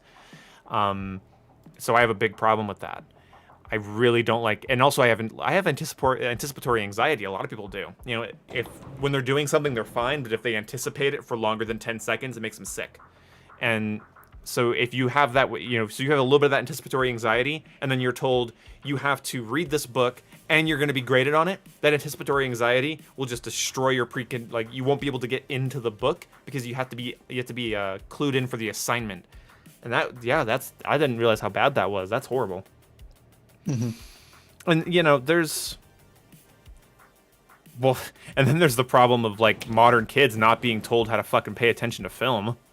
So that everyone watches, no one's told to extract anything from movies. And one of the things that I completely forgot until like in the last 2 years, and my mom kind of reminded me that it was a thing in our family, where after I watched a movie, especially if it was one my parents deemed particularly important, they would ask me what I thought about it. And when you get people, like, that's why book clubs exist, by the way, is because it's essentially, here's our life, here's an abstracted drama that resembles life, and we're going to, for some reason, gather on particular days or during certain instances and discuss amongst each other what this fictional extraction and drama means. And it's really important. And you have kids that will zone out in front of the dumbest fucking cartoon in the world, and they're just sort of let to. And so when the quality of media drops, the quality of your kid's ability to deal with media drops. And so now you have kids that genuinely don't understand why Jabba the Hutt wasn't removed from Star Wars, because isn't he so bad? It's like, that's the point. That's the point of a villain, to be bad. Yeah. It's like, well, they're like, well, no, but he's horrible. It's like, yeah, he is. No, but then why is he there? It's like, what? Because he's horrible. Because he gets blown up. What the fuck? Like, that's what you do. It's frustrating. Like, you see these, like, I don't know if I've talked about this on stream before. They asked kids what they thought of Beauty and the Beast, and modern children literally take it, like, most of them take the meaning to be, after they watch the movie, they tell adults the point of the movie is that men are monsters. And that's what they take the meaning of the movie to be. Because Gaston, is it Gustav or Gaston? It's Gaston. Gaston, yeah. Yeah. He's horrible. And Beast, he's a beast. It's like, yeah, but actually the point, the story is actually not, it's about Belle. The story is actually about taking, there's two beastly men. Okay, this is the thing, like, there's two beastly men. One can be civilized, and the other one can go fall off a cliff, literally. The one that can be civilized, the one who has a childlike because he got changed when he was like a young adult, a child, essentially, adolescent. And in the story, for being a judgmental prick, by the way, which I think it's funny, these kids watch this movie about not being a judgmental prick. It was one of the underlying themes. And, they watch it and they go, well, all men are horrible. It's like, well, way to miss the point entirely. Because Gaston can't be civilized. He is tyrant through and through. And Beast has an element, he keeps that child inside of him. That sort of regretful child that got cursed inside of him. And because of that, he's able to become civilized. So that he doesn't treat his friends like shit. He doesn't treat his family like shit. His family being like the house he's grown up in. Like that's his culture, essentially. So he's able to establish himself in the society, in his culture, with his friends, and his woman, his love interest, you know? He's able to do that because he's able to be civilized. And you get kids, and they don't think that. They think men bad. I was taught that movie it was a more simple thing. When I was taught about the movie, it was don't judge people. You don't really know what they're capable of until they're put in positions where they can, like, essentially grab power. As soon as Gaston sees glory in taking down the beast, and glory and maybe even Belle's approval, you know? So it's like, attraction and glory, then there you go. He runs with it. But even though Beast is a tyrant in his own castle and he's in control of everyone and everyone's scared of him, it's kind of a good place to be. Everyone's scared of you. No one's going to tell you what to do. And you can just kind of, sit in your room and brood. But he breaks out of that. That's kind of impressive. So, like, that's why I was always taught about the movie, is that it's about not judging people. See what they do, not what they are. And that's really important. Yes, Gaston's song is great. He's talented. That's the thing about Gaston is he's handsome and he's talented and he's a good shot and he's actually all those things, but he's shitty. When it comes down to an actual moment that matters, he's shit. Oh yes, I've seen how bad TikTok is and how the children act on there. I definitely do. TikTok is a glimpse in the over-sexualization of our culture, is what it is right now. Oh, TikTok is awful. Oh, it's terrible. It's just people trying to get likes. That's it. They're just trying to get content. I mean, that's why that one person a while back opened up an ice cream thing inside a store and licked it, just for TikTok ban. Oh yeah. That I forgot about that. And then that became a shitty trend, and people couldn't have ice cream because apparently people wanted to get famous off of spreading germs. There's the clout disgusting human beings. Yeah, there's a clout chasing aspect to it, but then there's also just like you can actually see the alt, you could call them alt, but they're not, parts of the culture that's like in sort of infesting middle schools right now, and you can see it play out there because they don't have any parental guidance, and you get to see what they actually think about things on there, and it's disturbing. It's actually gross to listen to them. It's gross to listen to 14-year-olds talk as if they're in their late 20s. It's really gross because they're in such a goddamn hurry to catch up, and no one's stopping them, and that's going to go very poorly. And that's unfortunately a problem that's just going to have to end in bodies. I hate to say it, but they're already killing themselves in droves, and it's because no parents are cluing in and saying, hey, be a fucking kid. You don't even know how to order food without having social anxiety in the McDonald's, so maybe you shouldn't try to start sexual revolutions on your cell phone in your room when I'm not watching you. And tell parents there's a zombie walking behind us. I saw that. Yeah, it's an execution. Okay, cool. Anyway, I was wondering if I went crazy for a second. But no, seriously, they're horribly depressed children because they're literally fighting. They're fighting deep soul-based archetypes. They're fighting them to live in their peer pressure world. They're fighting them, and it's driving them insane. We're teaching young girls that the worst thing they can do is have a family, and that the worst thing they can do is have a temperament at all. And the best thing they should do is be like, you know, when you go up to a dog and the dog wants to show you that the dog's in a good, you know, that the dog's not, the dog wants to show you that he's not a threat, and he rolls over on his back and goes, hey, it's my belly, you could kill me if you wanted to. That's what that is, by the way. When they do it to a person, it's because they want a belly rub, but it's also what they do to dogs when they say, you can rip my throat out if you want, I'm useless. So that's the best thing men can do, and the best thing women could do is be CEO sex objects, and it's like, this is bad. You're killing yourselves too. Like, it's literally, it's... Hey, some problems solve themselves. That's the thing, is that it's gonna actually take these parents finding their kids dead. That's what's, it's the most serious thing I think I've said on stream, and it's like, that's what it's gonna take. Because otherwise it's anti-progressive, you know? And I don't mean that in like the South Park don't be PC sense. I mean it like, it is anti-progressive. So it's not really a thought that's gonna cross parents' minds. They don't want to be the parents of the kid that's like, everyone is amazing with grenades today. They don't want to be the parent that's like, don't dress like that, don't talk like that, don't have a smartphone, don't use TikTok, because then you're oppressive.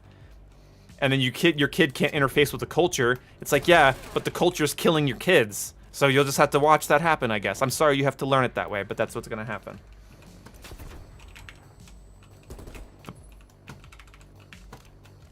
A cool head is nicer? No. A cool head is useless if it's based in fear. If a guy is only nice because he's terrified of what would happen if he argued with somebody, he's terrified of what would happen if he told somebody no, he's terrified of what would happen if somebody pushed him, and he's not nice, he's a coward. Nice is the weakest virtue, because it's generally based in fear. It's the lack of action, not the controlled action. The best thing you could be is dangerous and non-volatile, not defenseless and terrified.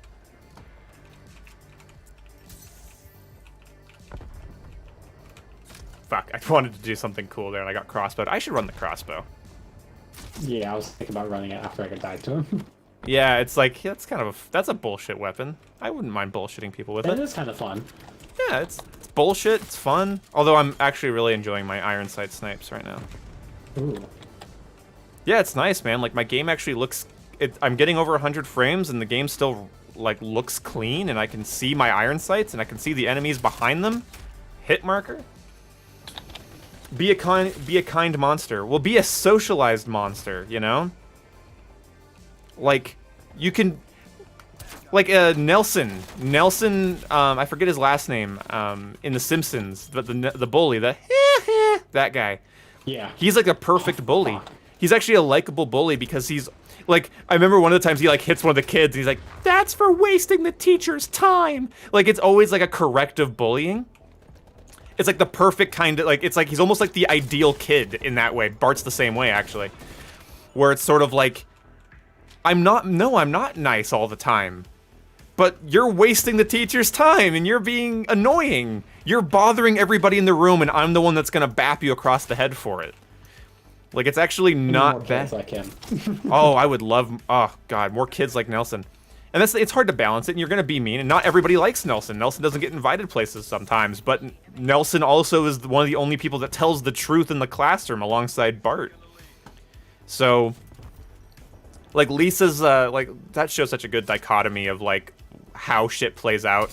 But, like, Lisa's courage is manifested in sort of moral righteousness, almost properly so. She gets a little ahead of herself sometimes, but almost properly righteous.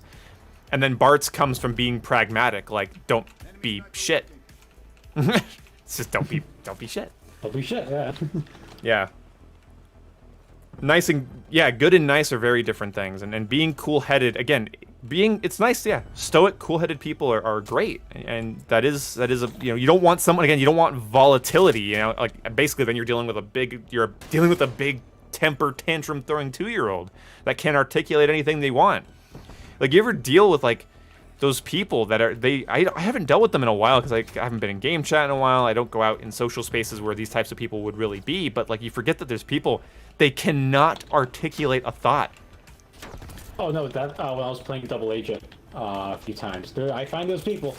Oh yeah, they're just say shit because it's trendy. They're not even really speaking language. no, yeah, they're not speaking anything, and they're it's like everyone has a temper, and I realized, you know, I was hiding from something my whole life that I really realized that was a bad idea. It's like, oh well, you shouldn't be angry. It's like, no, you shouldn't hold on to being angry over shit that doesn't matter.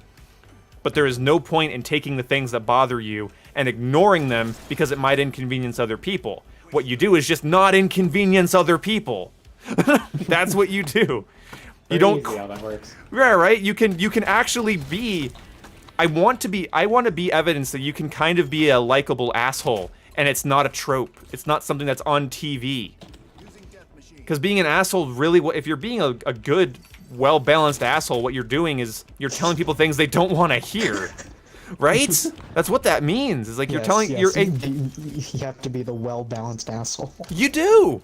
Well, also, okay, so like that's the thing. You might like, oh, well, you don't want to be a dick. You don't want to be a dick. Okay, yeah, but what if my question?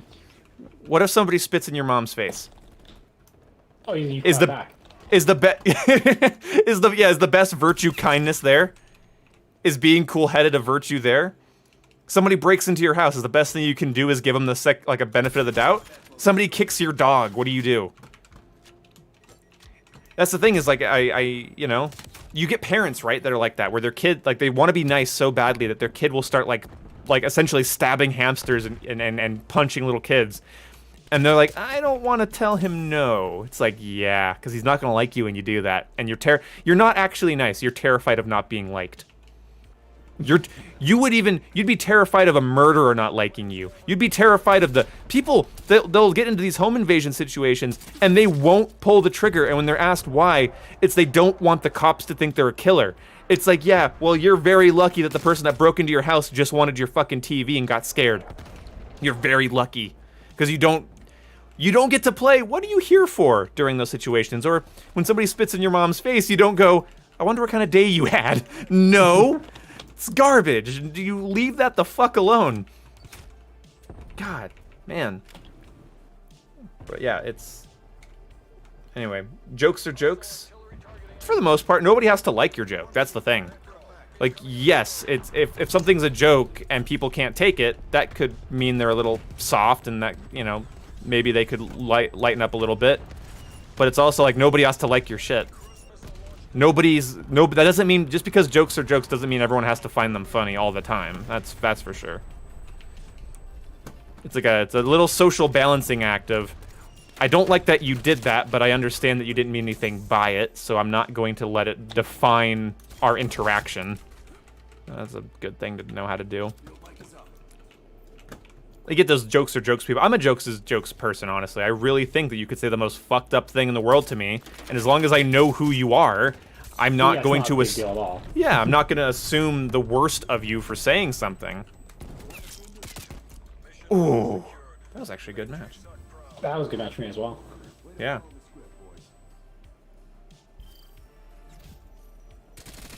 But like, yeah, like, being genuine means being an asshole, but being an asshole essentially means that, like, it just means you're willing to not be liked in the moment. You're willing to say, you're being shitty. The situation is shitty. You're willing to not defend somebody's feelings in the important moments. There's nothing wrong with that. Now, too much is too much. If all you are is a feedback machine and everyone's scared to breathe around you because you might do it wrong, because they might do it wrong, you know, that's not good. You don't want to, because that's a tyrant, essentially. You know, there was a point where I felt very awkward in my friend groups, all of them actually, is because I felt like there was this idea. It's like nobody made fun of me, and when they did, it was like, oh, there's an opening, let's fill it all at once. It's like, I'm not a tyrant with a chink in the armor. That's what I didn't like, that I was seen that way. It's like forceful, opinionated, but not like, it's like, oh, he's weak, take him out at the knees. It's like, I hated that. I've always hated that, because it's like when you're sort of a forceful person, people that are a little bit more submissive and breedable. Oh no. Anyway, people are more submissive. People are more submissive, right? And they're and you find a lot of them online, you know, because, like, you know, you're gonna find people that are a little less forward pushing in virtual voice-based spaces as compared to like in real life situations. Anyway, and so they kind of see you as being evil or tyrannical because you're being forceful. And so then you're kind of playing a game of gauging how forceful you should be all the time. Like, that was I mean, and I don't bring this up on stream a lot, but the thing is, with the reason Jingles isn't in our group anymore isn't because he's a bad person. It's not even because, it's because we didn't like aspects of him, but it's not because of the aspects. It's because he deserves to be around people that don't panic when he gets online. You know, it's like, find people that you mesh with, because if you don't mesh with somebody, then when you leave parties, you leave groups, or you leave play sessions, you know, they're like, kind of like, oh God, you thank God he's gone, you know? You don't want that. And so you gotta sometimes let people go because of that. You can't, because it's like, you know, it's not, I could completely rewrite my personality for this person, but then I'm sort of subduing myself and probably not doing myself a service. And I'm definitely not doing them one by being disingenuous. And, you know, it's also just hard, you know, when dealing with people that literally cannot take sarcasm or jokes. Like, ever. But whatever. I doubt Boom saw Blame Truth's video. No, I have not. I don't even think I follow him on Twitter anymore. But yeah. Blind fire will be really annoying or useless. Yeah. Do you think, let's see. Breedable people like Jason. Yeah, that's true. What? Having a dominant personality. Don't worry about it. Having a dominant personality is hard to keep. Hard to keep in check sometimes, especially with people who aren't used to. Yeah, that's the thing. Is like, and dominant doesn't mean good. It just means that you're more pushy, and then like you get people that are like, stop. It's like, well, I'm not doing anything wrong, but neither are you by not liking it. It sucks. It's horrible. I wish everybody could just get along and just like everyone else, but oh well.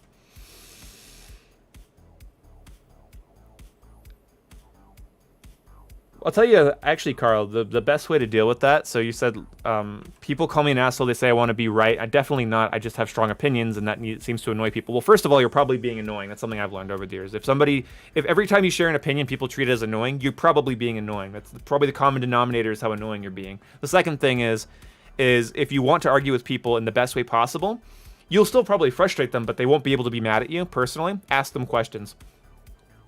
Don't say you're wrong or I don't think that's right. Ask them questions until they run out of answers. Be really intent on listening to them fuck up if you really think they're wrong.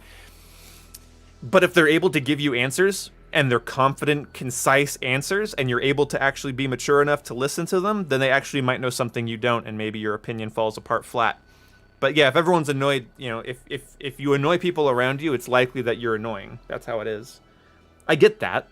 I really used to have that problem with my family. Is I feel like I was the I know kid growing up. They'd say that does this. I'd say I know, even though it was the first time I ever seen it. And I had no idea what they were talking about. I would just say I know, and it annoyed the shit out of everybody. And then I got opinionated without any life experience, and being opinionated without any life experience annoys everybody, because it's like, you know, I'm 60, I'm 50, I'm 30, I'm 25, you know, and you're that's cool that you're 14 and have opinions, but guess what? I don't really care about them. And so, yeah, you will actually end up being annoying. So listen more and ask more questions.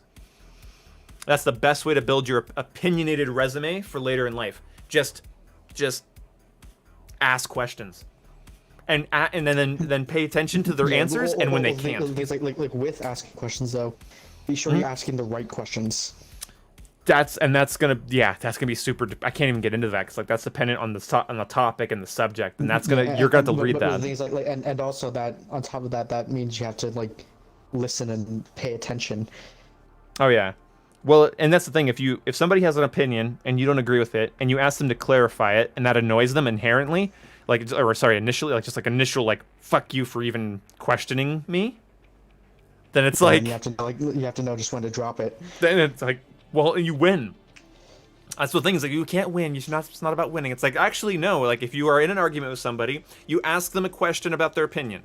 You basically, and it could be as simple as like clarify that, or does that work over here? Basically, you ask if it works on a separate layer than the one that's being currently discussed. So does this work here?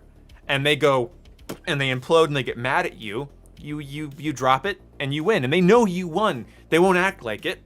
They'll be like, ah, bygones be bygones. But but if they're not resentful of you existing, counter to their opinion, then what they'll do is they'll go, late at night, they'll be laying in bed, and they'll think, I didn't have an answer. I genuinely didn't have, that stumped me.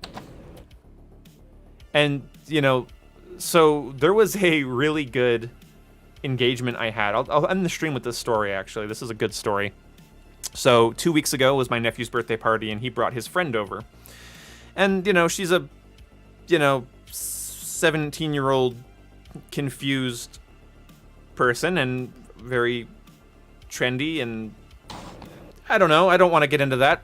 You can, I'm just going to say that, like, when it comes to pansexuality, the reason they called Peter Pan is because pan means everything, and it also is a really good way to describe someone who can't grow up. Either way, moving on. She was cool, though.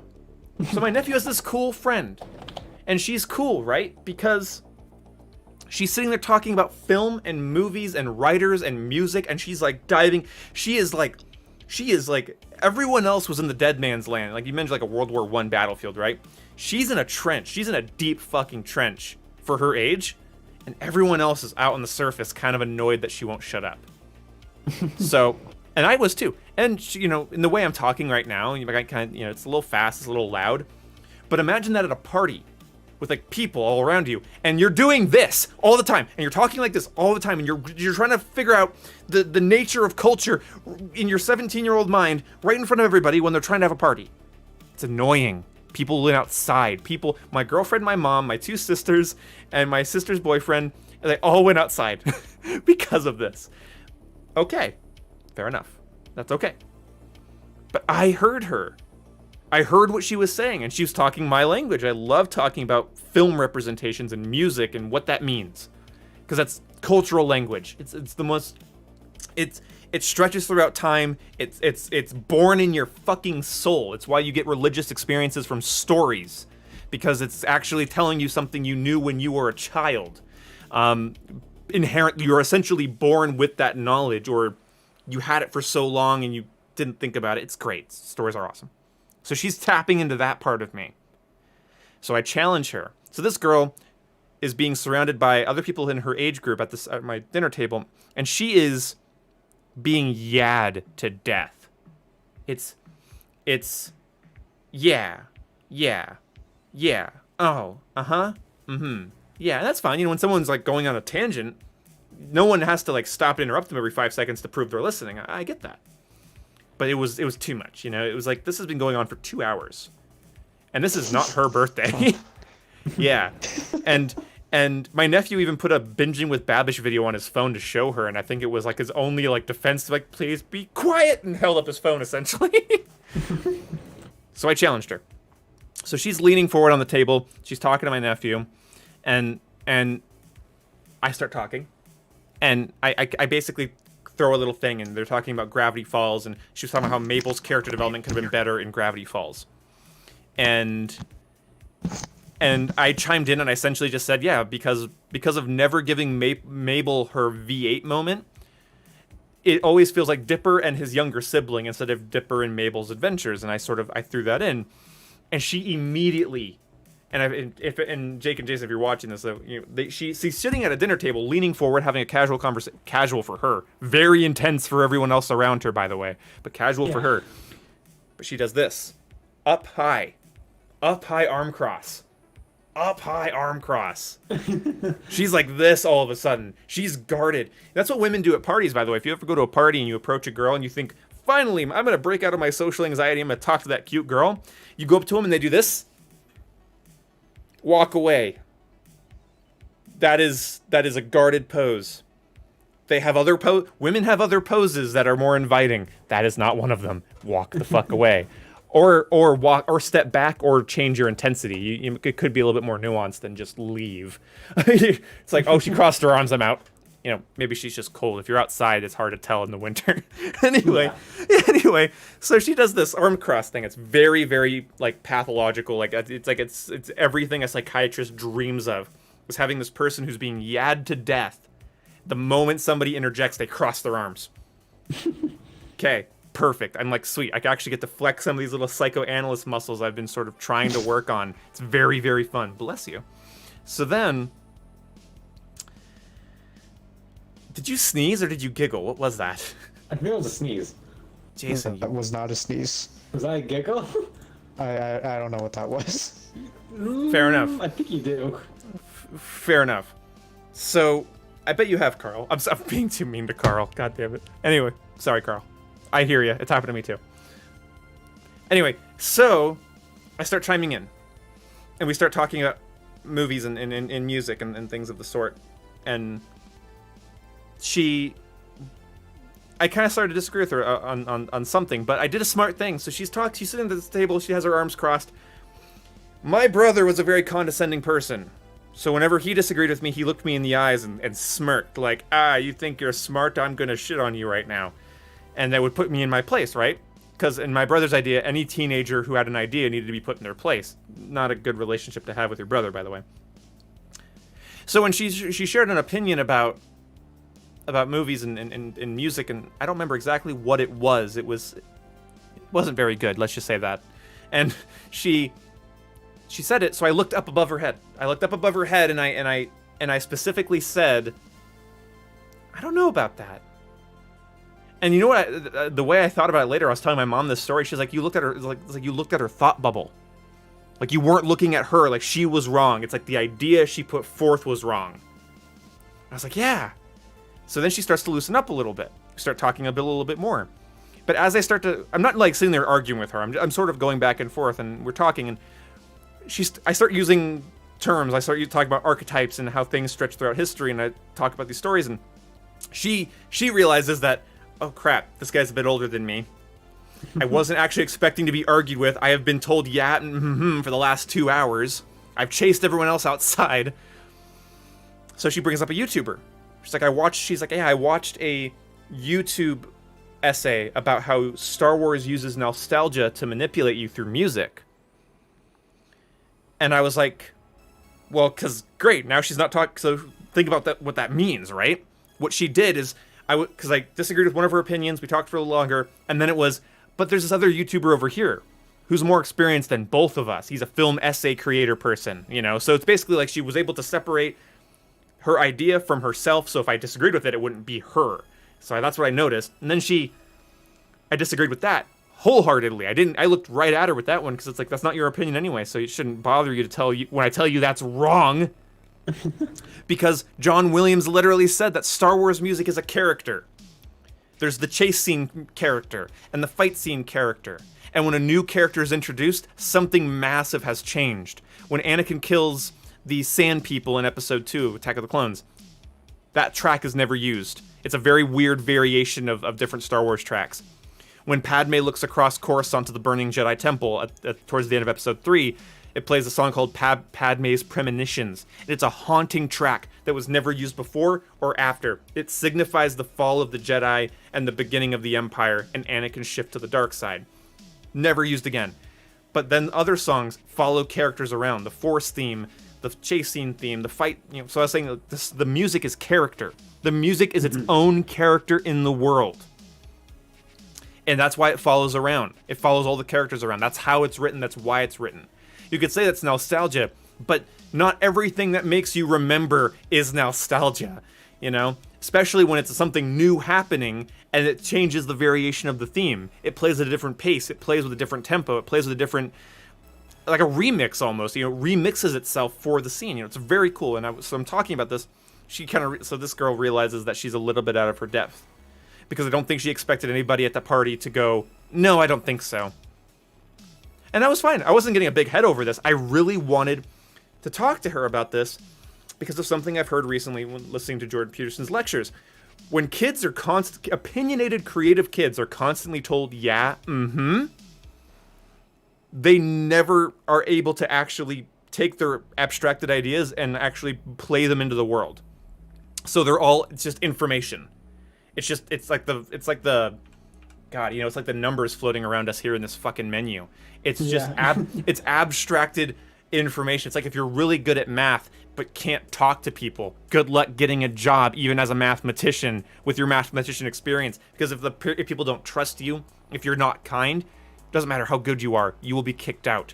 The likelihood that you're a Sherlock Holmes type person that can be an asshole, but keep getting called to help with cases because you're so smart, is next to nothing. So you have to have a balance. So she had no balance.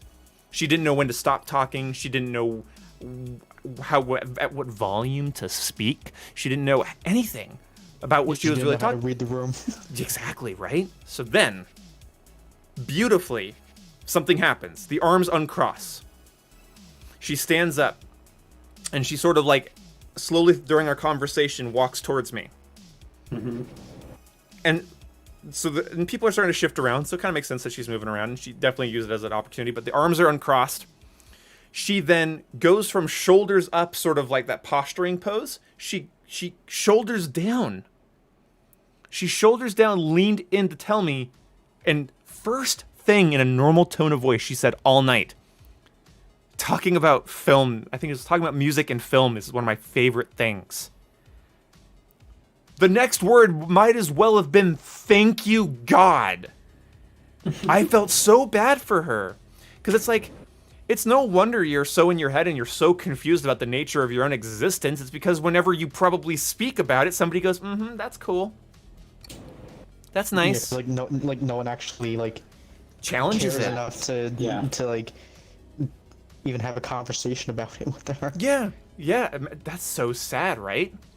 It was, but the arms uncrossed. Yeah, it always sucks when like just in general with anything, it's like if you really care about something and then everyone's just saying, yeah, whatever. Yeah, because then you have to learn a really, really hard skill. And that's to look for people that challenge you in your life. And that's hard.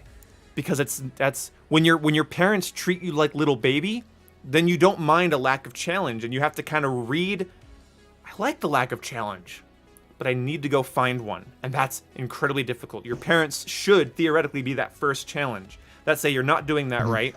Your thinking's wrong here. Your philosophy's messed up. Your map, your moral map's a little askew. You're misreading people. Clue in. And I feel like she had never been told that. Now, she was talking about her mom and dad very positively, which is good. She clearly has a good relationship with her parents, and she is very mentally stable, but just like intellectually sporadic. Disaster zone. Because no one's throwing a bucket of water on the fire.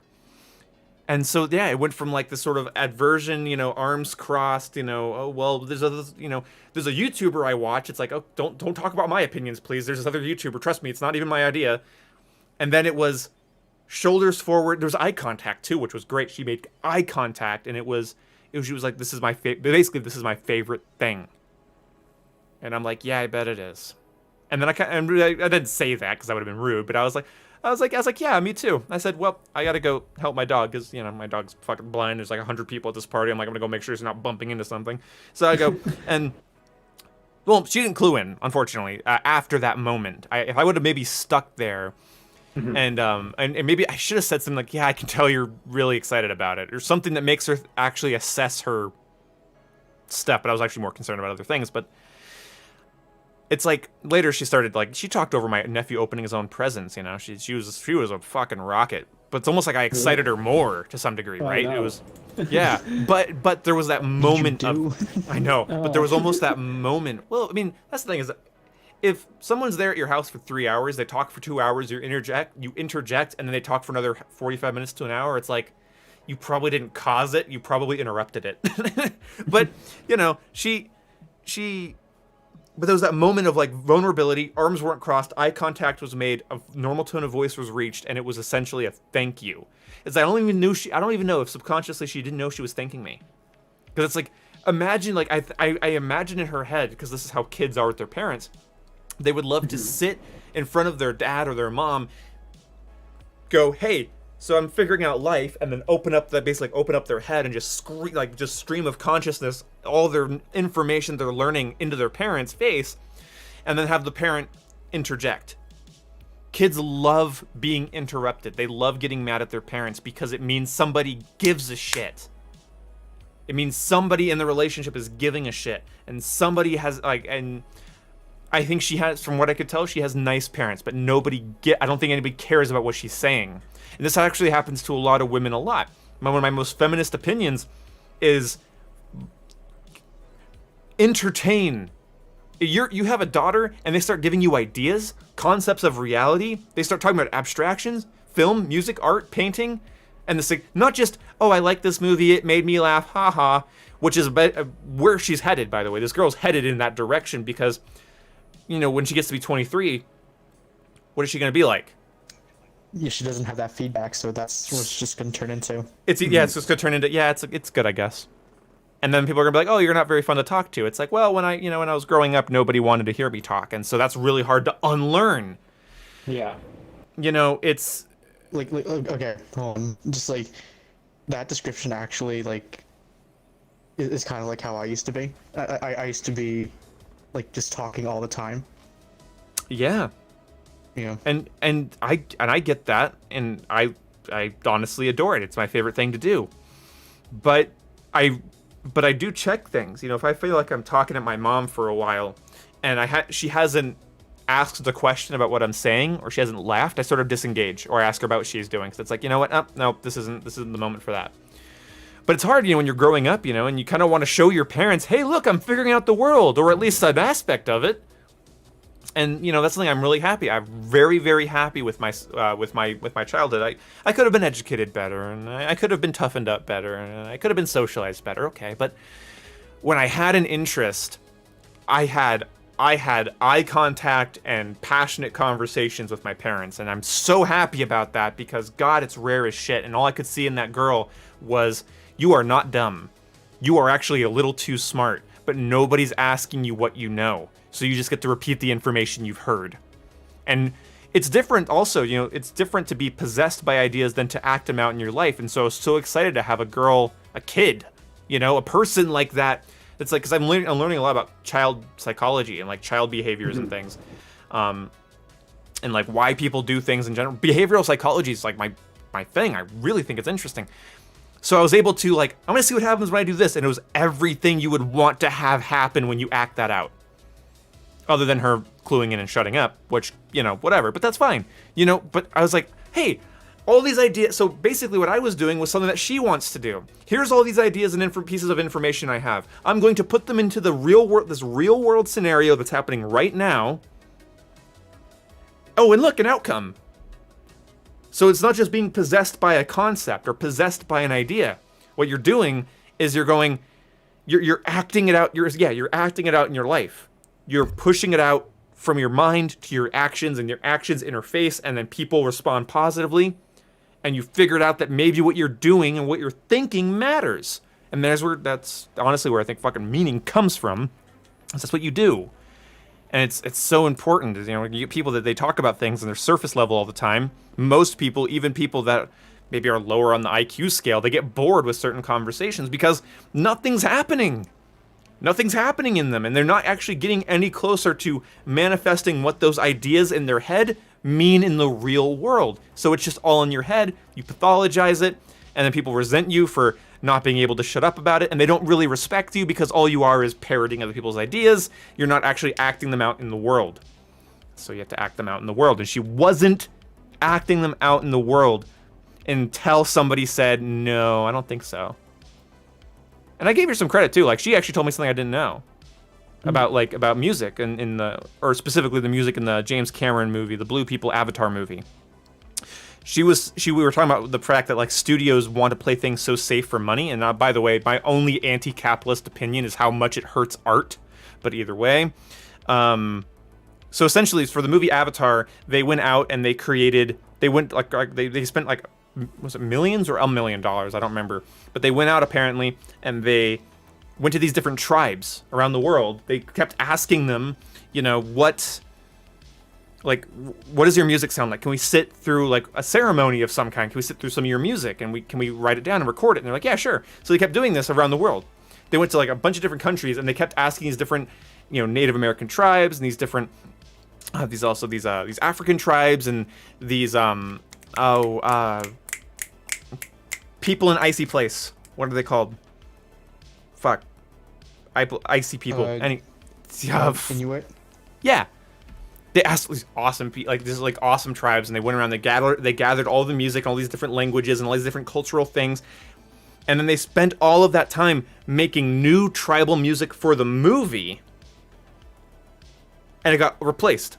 All but one song got replaced by generic Hollywood brass, boring orchestras, and that's why nobody remembers a damn track from that movie except for the scene in the movie with the life tree. Because the life tree plays this beautiful fantasy tribal music that's based around all the cultures of the world. It's a beautiful piece of music, and all of it was lost. And then James Cameron and the studio were like, don't ever release it. So it's gone. It's absolutely just destroyed. All that work, all that money, all that time, all that cultural experience is gone and traded for the safe option. That was one of the things that really, it's a fun topic because it's depressing. It's universally depresses people when they hear stuff like that. Like, imagine if, like, you went to make a YouTube channel and you had all these crazy ideas for how it could be awesome, and someone was like, I kind of dealt with this with my manager, my new MCN, for a minute, and I kind of told him no. But he's like, have you ever seen a reaction video? People like those. And I'm like, okay, well, that's not what I want to do. Hey, Benji Comics, thanks so much for the $5, man. I really appreciate you, man.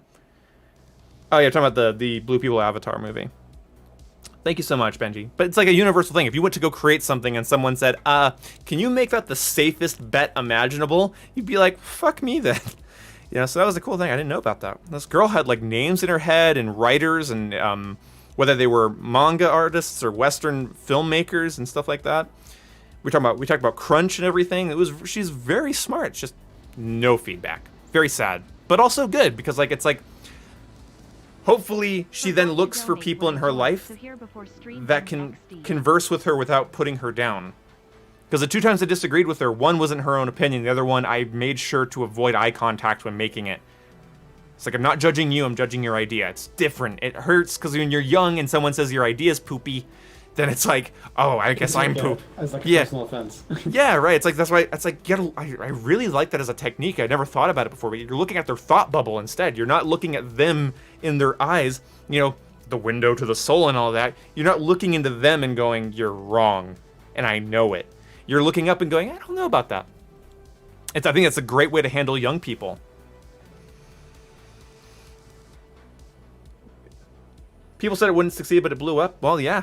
It's one of the reasons sci-fi is what it is today. As people realize, wow, you can tell samurai cowboy stories in space, magic samurai cowboy stories in space, and people will like it. It's like, yeah, the abstraction makes you focus on the abstraction instead of the theme instead of the imagery.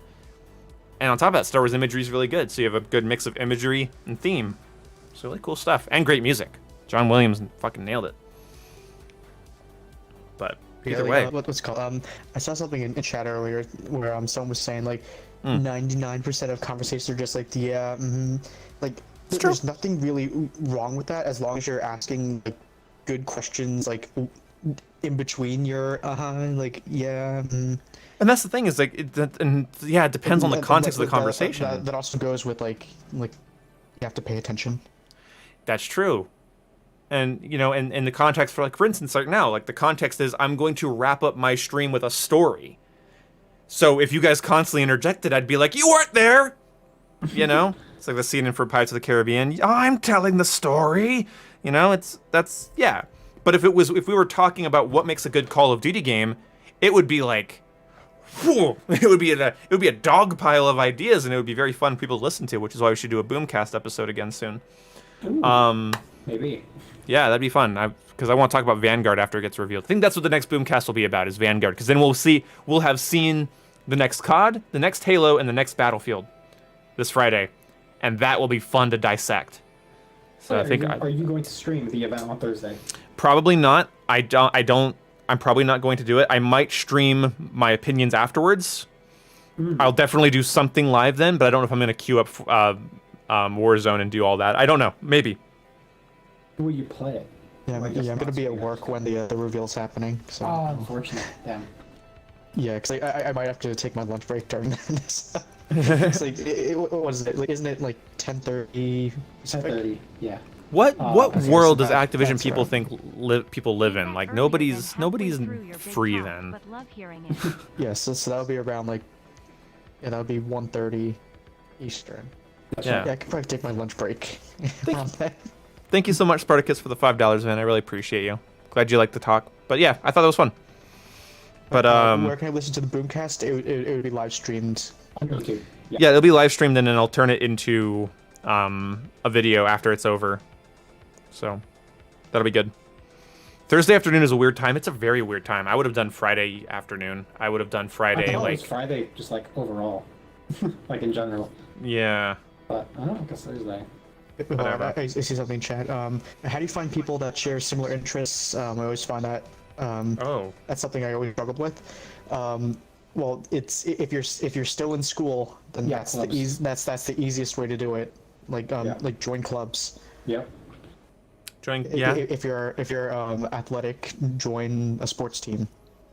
And everything branches into everything else. That's the other thing I would say. Yeah. So when you find so let's say you find, for instance, if you find somebody online that plays the same video game as you and likes it just about as much as you do, you probably have other things in common as well.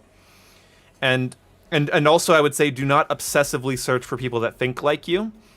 What you should look because then you're gonna find like an echo chamber, and that's not a good thing either. or Yeah. even if you, but that's the thing is like an echo chamber amongst friends can be okay to some degree, especially if it's about something that's not too serious. But the issue is that you'll obsessively look for people that think like you, and when you set your goal that way, you won't value the people that disagree you'll with be, you. like, disappointed, or okay, I guess that too. Well, yeah, well, imagine like you're just being disagreed with all the time, and you're like, God, where's the people that like just trust me and want to talk about the things that I talk about? It's like, good luck with that. I mean, I think we should find. and then the opposite's gonna be sort of like the yeah, Yeah, you don't want blank slates, and you don't want people that maybe hate your opinions. You know, maybe people that. There are friend groups out there. Yeah, They're you like, want, oh, a healthy mix. yeah, you want a healthy mix of things. But yeah, don't. If you find somebody who's into one thing you're into, there's likely you guys might be into it for the same reasons, and then that means you probably will have across other things. You'll probably have similar interests to some degree or another. Yeah. And, like, Won't be another 100%. Another way to do it, as weird as it sounds, but channel discords usually can help out. Sure. Especially Yeah, if you like yeah, find that a too. COD channel or whatever game channel, and they have a Discord, they can just pop in, try and talk to some people, see if anyone's Oh, yeah. cool in there. If no one's cool in there, then that's fine. Hop to a different Discord because there's so many out there. Stream chats too. If you have that's the thing too, is like stream chats are great for this because if you and 50 other people are watching a streamer, it might even be for the same reason. And if you get the same value, yeah, you get the same value from the same person. So my girlfriend met her group of friends. They met through watching the same person. And it's like, wow, it's like almost like if a person likes something, other people that like it will probably have something in common with each other, and that's interesting. But yeah, look for groups, and that's also kind of how me and Ian met. Like, Yes. I met you through Ace's streams. Exactly. Yeah, Yeah. it's very interesting. But Yeah, I you was got just to a dude in Ian's chat playing Warframe when that was around. essentially, yeah. But we had an aligned goal. You wanted to help, and I needed help, and that aligned Yeah. our goals. And then we found out over the years that we Both played COD, both played Siege at the time. Yeah. Find out that you're not an asshole. I figured out you're not a dick. You know, That's always a relief. that's a good thing to Yeah. find out. But anyway, guys, it's been a fun stream. I have really enjoyed it. Cold War can kind of lick my nuts. I look forward to trying the zombies map. Like it's whatever. Like I don't know what it is about the gunplay in this game. Like I know even Modern Warfare, every game will have that like sort of feeling of like where the fuck are my bullets going. But it really felt like that for me today, where it was like hit marker, hit marker, hit marker, obliterated. It's very sad. Yeah, especially with that new SMG Yeah. that just dominates every fucking lobby. Pokemon I'm so fans. happy my connection just pooped out because I didn't want to keep dealing with that anymore. What is this like? Pokemon fans to be discussing how to finance her next purse. Dude, that's when the squad gets together in big brains on how to get Pokemon her next purse. It's important, man. You gotta simp. You gotta simp for the important things in life, like frivolous purchases. I mean, hell, you might think that's like you're kind of above that, but I mean, like if you don't mind people donating to me, it's like, well, I'm gonna tell you right now, some of that money's gone to action figures. I'm gonna tell you that right now. Like, yeah, Where do you think all that money came from for those Halo? Yeah, all my Halo Mega Yeah. Constructs, yeah, you know, my stuff here. Some of that's your guys' money, so careful. Anyway, you're not as far from it as you might think. Spartacus, Benji, Poise Killer, Gamerway Bathwater, a lot more Spartacus. Marco, thank you guys so much for the donations tonight. I really appreciate it. I will see you when I see you. And, goodbye. But you're a bro, though. That's true. None of you are trying to get in my pants. Unfortunately, I wish there was somebody watching the stream that wanted in my pants. I want groupies! Where's the people that are, like, why is nobody sending death threats to my girlfriend over her dating me? Like, I don't feel like a YouTuber yet. Why, like, God, there's like a, who is it? It'd be time to end. Well, it was like what the Game Grumps thing where like Susie was getting these messages on her Instagram or these like comments from like women. They're like, "You're a very lucky woman. I hope you realize that." It's like, okay, That's weird. right? Where is that? Really fucking weird. It's fantastic, and I want it. Damn it. Anyway, see you. I don't think Alyssa would like that very much. All right, bye, stream. Bye, everybody. God damn it. I bet JCS. Oh, there's... Yep, he says I do. I was going to say I bet JCS, and there it is. Anyway, see you guys later. It's been a lot of fun. Goodbye.